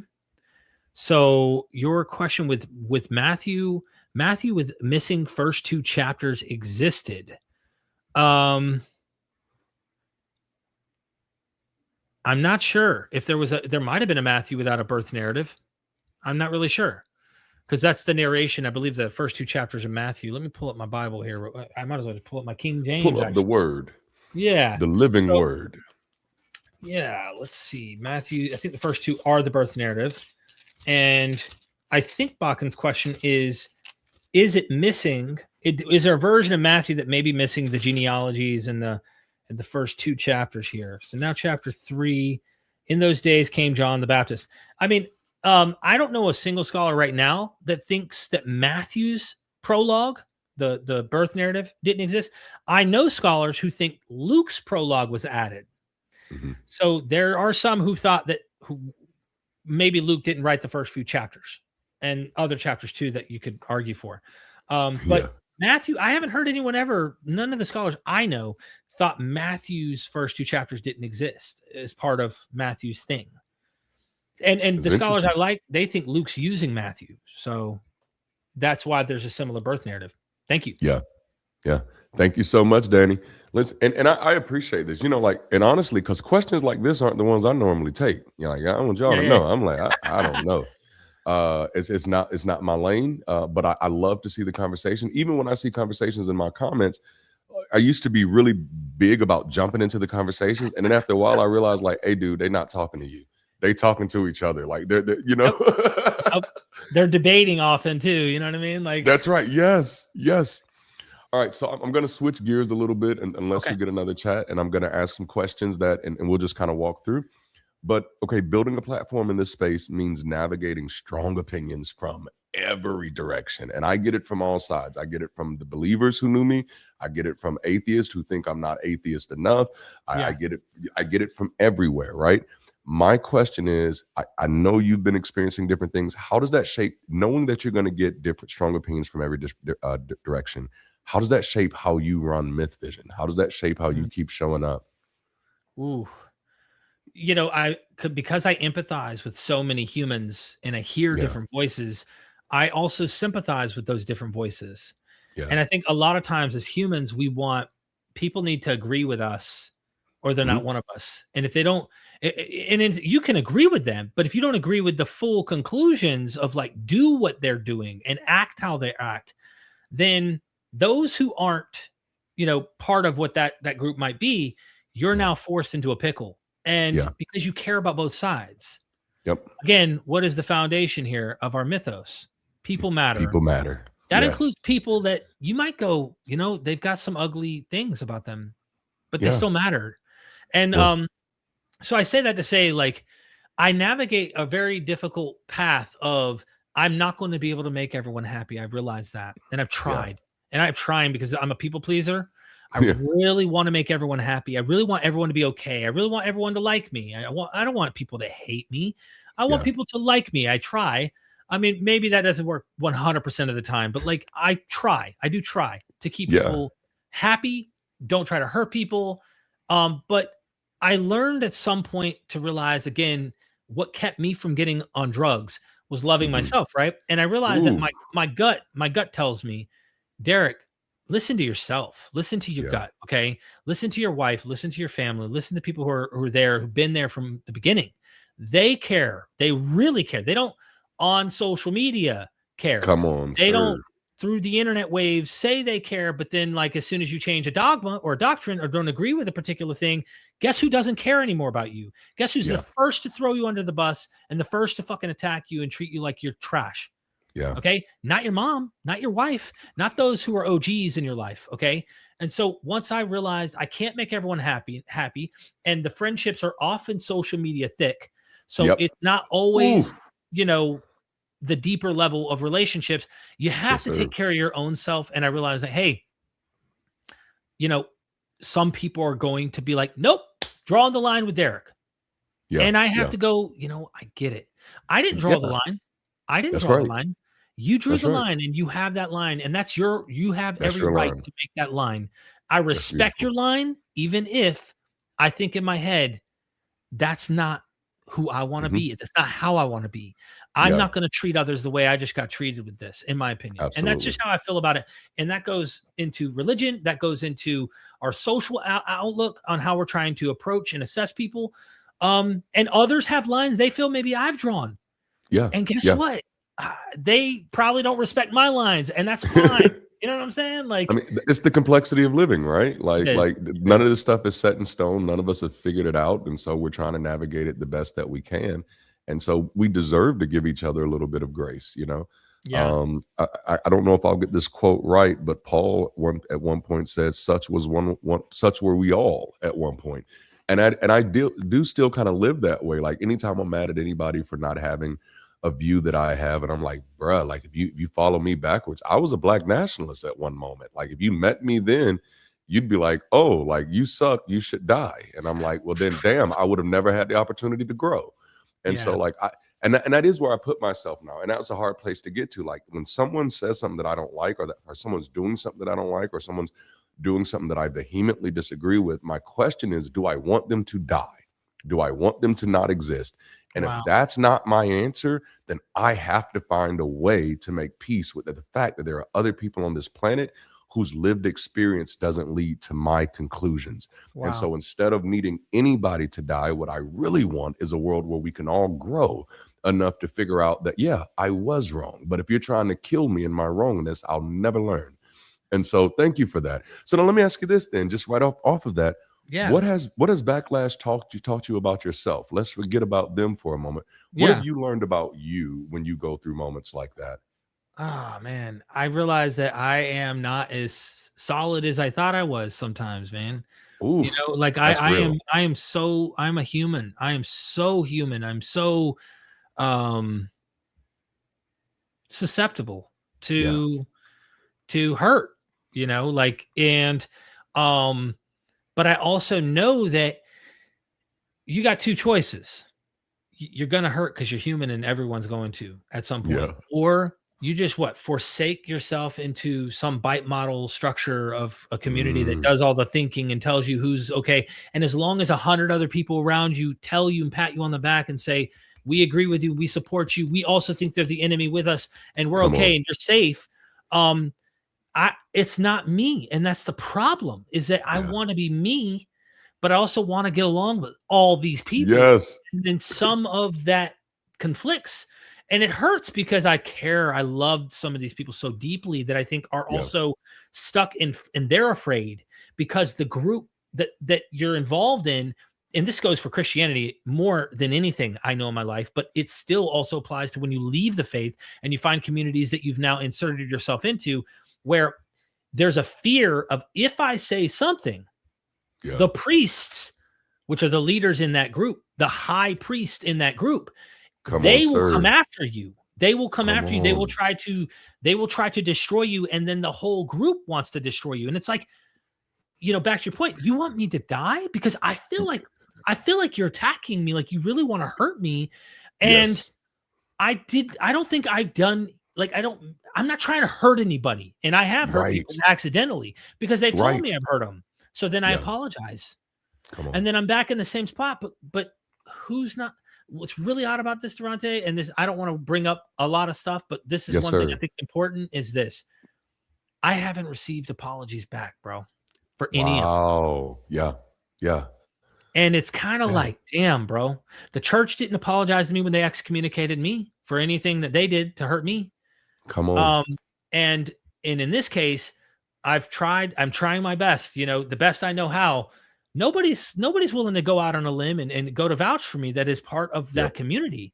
That I Wow, died, like I was bleeding, sweating, and fighting to try and help. And it's like, nah, you're tainted. You got cooties. man. We don't agree with you on a decision you made about one person. Yeah. No, And it's like, and damn. we have another super chat, but before we do that, just because we're on this, is there a moment where you almost walked away from the platform? And if there is, what made you come back? Bro, I think about it sometimes because the points you're bringing up about how I can easily get affected by some things. Yeah. I've thought about, like, what are my options? Hmm. I'm a father. I'm a father of three. I'm a husband. I'm trying to provide. This is the bread and butter that ultimately provides for my family. And there are times where I wish I was a gamer, Yeah. just chilling on a video game. Yes. I'm not kidding, bro. Hanging out on a video game, just gaming and hanging out with people who are like-minded, having fun, just living in this world of gaming and having fun, and not the serious nature of a lot of what we do. This is a serious world that we're in. And sometimes I want to break and relax and not take it so serious, and just have fun, which is kind of why I did this post recently. It's been pretty cathartic to sit here Yeah. and make post about me converting. Like, Yes. in one way, I'm pissing off the believers, and another, I'm pissing off the atheists. Are saying, "Damn it, you better not convert." And it's like, I'm having fun, not all, but I Yes. imagine some would probably get annoyed by it. And I'm actually a really happy-go-lucky, very optimistic human in real Yeah. life. I don't live doomsday life every day. Yeah. I don't live thinking the worst case scenario about everything. I can focus on the bad shit, but, like, Yeah. I don't live that way, bro. If I lived that way, I'd probably end up in a dark place. Come on So, now. Yes. And I worked too hard to get out of a dark place to ever go back. And so, no, thank you for being honest with that. I'm going to acknowledge our super chat. We got Mr. Video Warrior back for another $5. My question for atheist is, can you prove reality can exist if there's no one there to acknowledge its existence? mm, I would first say that's probably not a great question for atheists. You'd probably want to go to the people who actually spend their lives studying that. Atheists just really have just one position on a God, on the belief of God. I just don't believe in a God. To add expertise on any other area, that's moving a little far thinking. But I'm curious, Derek, have you thought about that? Can you Well, I'm gonna ask you before I ask you, can you prove reality? Have you tried to prove reality? Has that been on your bucket list of things to do? I haven't really tried to prove reality. If we're brains in a vat or something, I'm in a video game right now, and I just talked about video games, but this is really the Matrix, or somehow we're really in a simulation or something. Cool. I have no way to prove it. I to the question is simply, can you prove reality can exist if there's no one there to acknowledge its existence? And I think this is the idea of God, right? This is the Yeah. idea of God. I don't know that question. I don't know. I'm an agnostic on knowledge claims like this. I'm Yeah. an atheist by the fact that I don't believe there is a God, but that doesn't mean I know Yeah. gnosis. I do not know that that's the case, and I am, I usually it's the religious, the man-made perceptions of God that we deconstruct often. So I don't know if there is something out there, Darante. I don't live my day-to-day thinking that there is, and I don't have like an axe to grind that there couldn't be. Right. I just, give me some evidence of it. And if nature is the evidence of it, then I'm a naturalist and I'm already worshiping it in a sense, because uh if Spinoza is correct and nature itself is it, and to some degree, okay, we're meeting, we're finding common ground that like existence Yes. itself is the divinity in some way or something. Cool. Okay, I'm that. Whatever. You know what I'm saying? Like God isn't the same thing though. In that case, defining God is differently Absolutely. than something other. And I'm cool with different definitions, but for me, God also is a baggaged term. It's Yeah. like, it doesn't carry all the great things. I think a lot of we could come up with better terms. Maybe I don't know. But I can't prove it. No, to your question, I cannot prove it. But I don't think the theist can prove it either. Mm-mm. No, like I think, and thank you so much for that question, Mr. Video Warrior. It almost reminds me of if a tree falls in the forest and no one's around to hear it, did it fall, type of thing. So I get it, and I do enjoy those type of mind experience, mind expanding questions. We have another super chat, and so let me get to it. Like they're coming in today, man. Yeah. All right. This is Justice by Karma. Again, love these names. Thank you so much for that $10. Durante, you have so many inspirational stories, examples, and explanations that are much more powerful lessons of morality and clarity than any nonsensical religious narrative could ever give. Great stream. Thank you so much for that, Justice. I will say, like, I 20 years in the ministry will give you hermeneutics out of this world. What I do is, like, honestly, and this is just to humanize it, what I do is not very much different than what a comic does, what a comedian does. We look at the world and we interpret it in a language that we think other people can understand.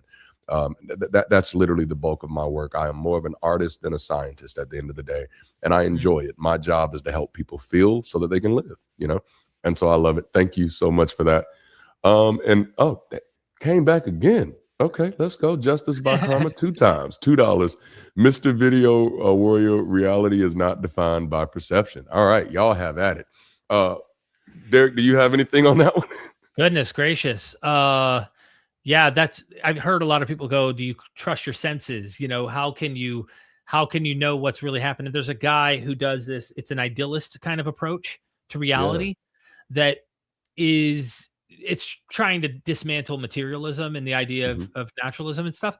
And it's an interesting take, but I feel like he makes some leaps to try and get to this conclusion about reality itself. And honestly, I've not really been digging into this stuff lately. So I don't really have my head wrapped around much of this material to be able to combat any ideas or to give you my 2 cents of where I'm at and why. I've been digging into a debate that I have in 2 days and just kind of getting ready for acts, Man, well, that's actually a good point. I had an opportunity to do a debate. Like, I think I had only been doing content for like 3 months, and I got an invite from Kent Hovind to debate, and it was going to be, like on evolution versus, intelligent design, or evolution versus intelligent design. And at first I almost took it. And then I thought about it for like, why would he be debating me on this? I'm not an evolutionary biologist. Like, I'm just some random on YouTube. And then I realized, like, oh man, that's so common for people to go find somebody that's not really in that space. And so it's like the moment you become atheist, everyone says, hey, give me the answers to all of these big questions. And I'm like, I didn't have the answers to those questions before.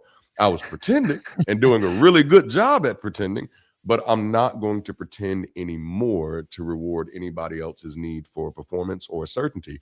And so I appreciate when Derek is able to be honest and say, I can't wrap Yeah. my head around that.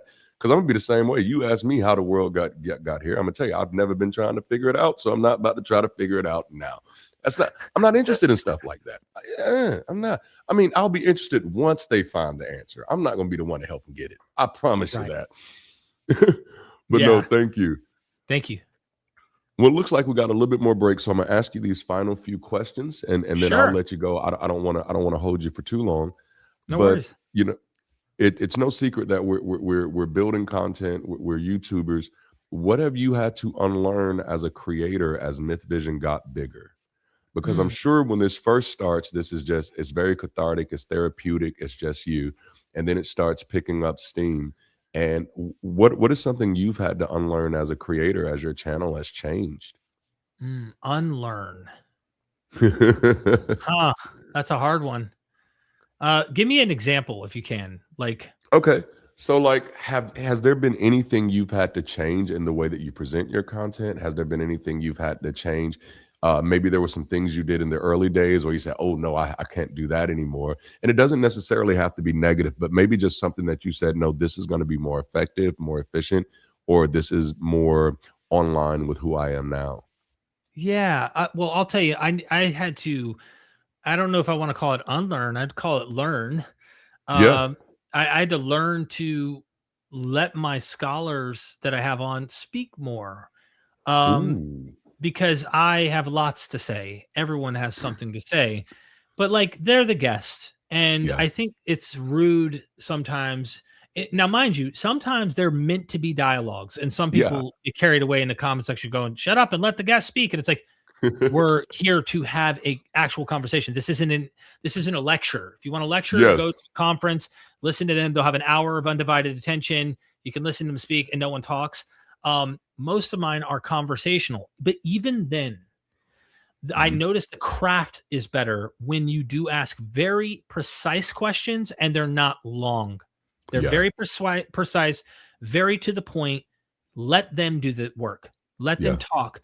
Those interviews actually have more success and they actually Wow. perform better because they're there to see the expert when you do an interview with that expert. You see what I'm Yeah. saying? So that was just one thing that came to mind when you said that. That that's a good one. Like that's an incredible one. I want to follow up. Did you learn that? Was that something that you learned from your audience through the comments, or was it something that you were sitting back watching those videos saying, both, I wanted to hear both. more? Both. Good. Yeah. I like that. Yeah, so I learned from my audience. I learned from a lot of people who comment, and I think the ones that comment and are like, "Hey, very kind and respectful," but they're not like just trying to make me look bad or be Yes. rude to me. Those are the people that I listen to the most because Hmm. you want people to listen to you. Well, treat them with kindness if you That's do. right. If you come That's at them right. hard, then my mind, you might be right. Hmm. You just lost your. Are you trying to convince me? Are you trying to just hurt Come me? on. That's What right. do you want? You know what I mean? So again, I think the Ooh. gentle approach and the massage of ideas has helped me to try and perfect my skill. And there's no telling what I'll unlearn or Yep. learn in 5 years, in 10 years, how my craft will change. I love that because like when I first started doing content, I had music. Excuse me. I had music playing behind all of my stuff. And some people like, turn that fucking music off. And it was stuff like that. And I was like, all right, but then Yeah. somebody finally said, hey, we really love your voice. And the music is a little bit of a distraction. And Right. that sat with me. And I'm like, okay, no, this isn't a person who's just trying to tear me down. This isn't a person who's just being a reactionary jackass. This is a person who's actually trying to give some information. And that's always worth considering to me. Like if you're talking to me and you're treating me like a human being, even if what you're saying I disagree because I still disagree with it. I think my voice goes perfect with music in the background, but my audience didn't, and they communicated it. And the ones who did it in a good way, I listened and it worked for me. So I was happy for it. I have one final question for you. Sure. Um, since I've gotten into the game, I know who I am before I do any video. However, there's not one video that can give my audience a full depiction of who I am. So many of them end up trapping me into some version of who they think I am based off of the video. that they saw or the amounts of videos that they saw. So my question for you is, how do you keep from becoming trapped by the version of Derek your audience think they describe to? If I were to reword that question, Yeah. to say it like this, we become, as you develop and grow a channel, you get a little bit of fame. We're mini celebs to some people. Okay. Yeah. When you become an image or you become a portrait, a picture that is drawn in their minds about who you are, it's natural to feed that picture. So how do you repeat that last part again? Because I feel like, how do you keep from being trapped into that picture? Right. How do you keep, because you might change. People change. Yes. I'm not the same I was 15 years ago. And 8 years ago, I started this channel, and I've changed a lot even then. I've changed on my social views. I mean, I didn't know about this stuff, dude. If people wanted me dead back then, I wouldn't have known. Like, you know what I'm saying? So I've grown. Because that's real, because you literally went from being a mythicist, public, right? Right.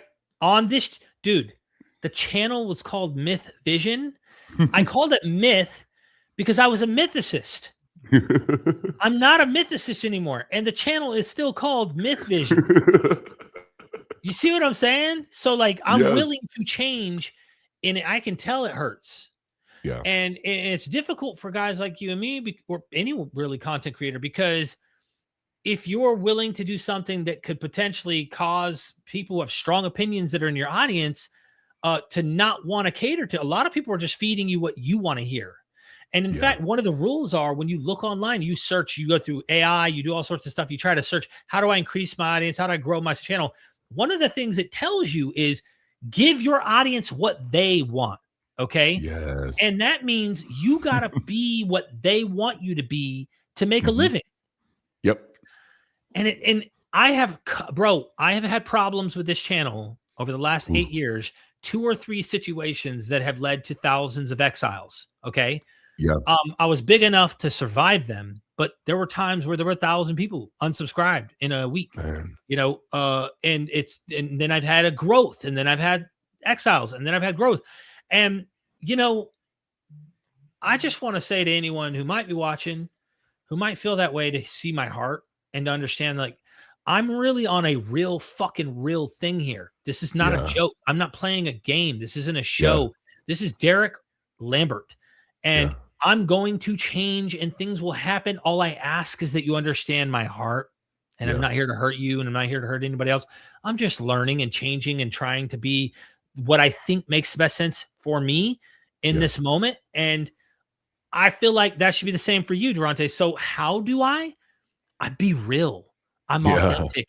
And that even hurts me sometimes, but I sleep at night.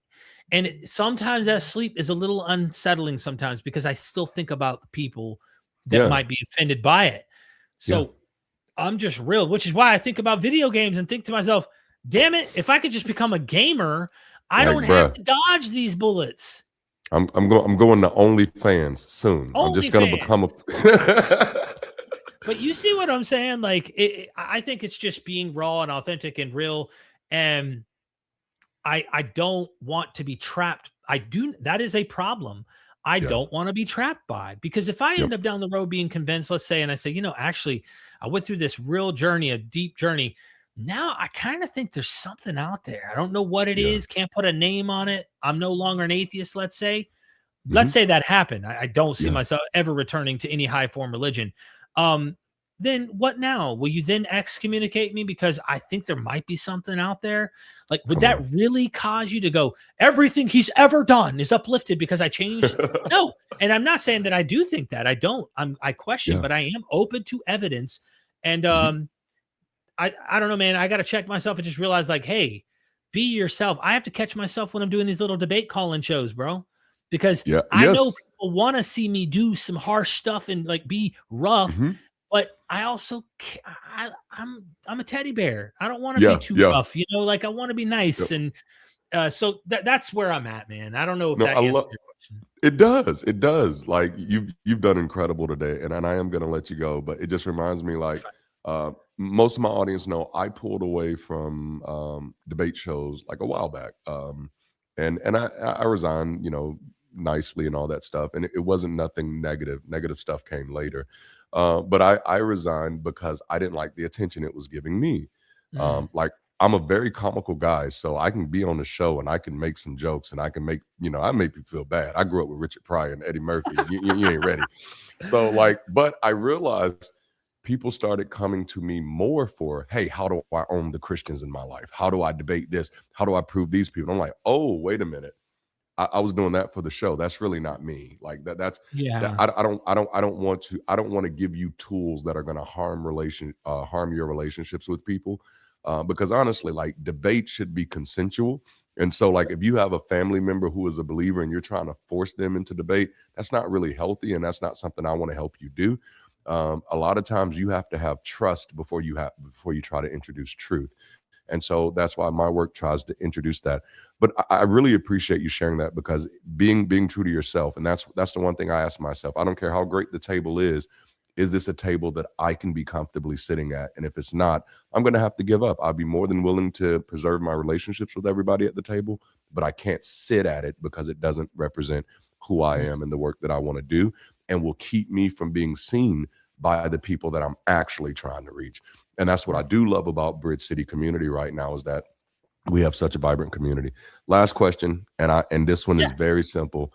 How much has your wife been a part of your support system? Because, like, again, you're one of the few people I've talked to on the phone, and it's not just that I've been able to talk to you, but I've been able to hear your queen in the background, and Mhm.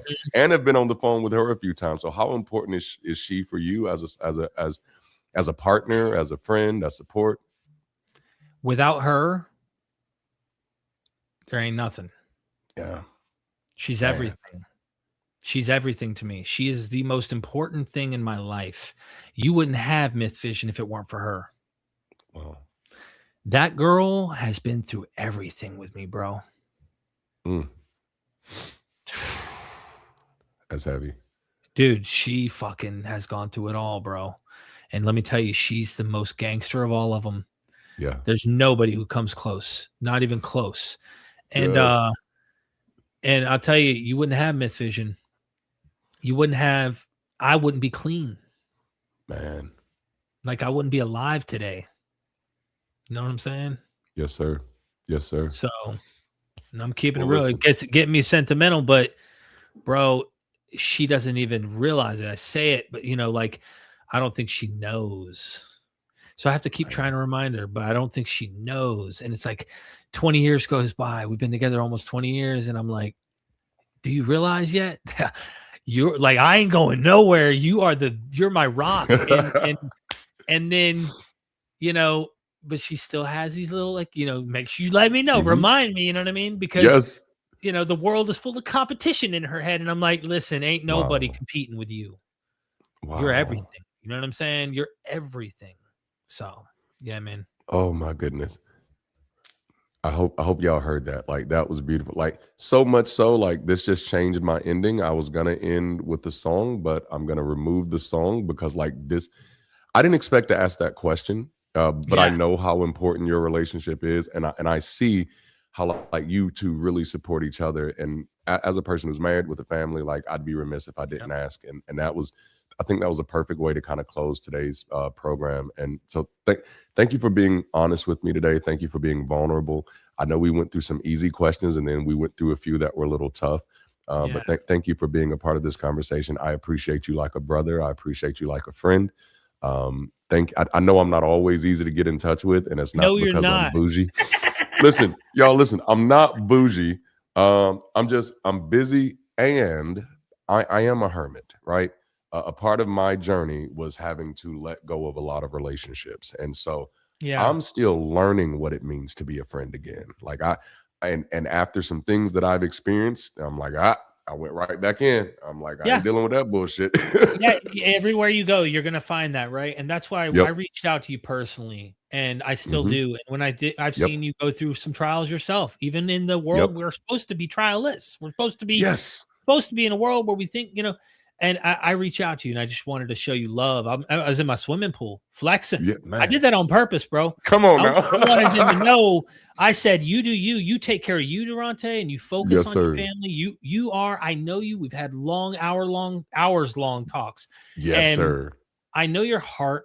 I know where you're coming from, and you're authentic, bro. And I hope more people will come and subscribe from Myth Vision to you. Support what you're doing. Join what you're doing. If they're looking for a community that has got one dogma, and if this is a dogma you can't swallow, bro, you're in the like go somewhere. You know what I'm saying? Come on now. People matter. And look, man, I'm just thankful for your friendship. You know what I mean? You matter to me. So thank you.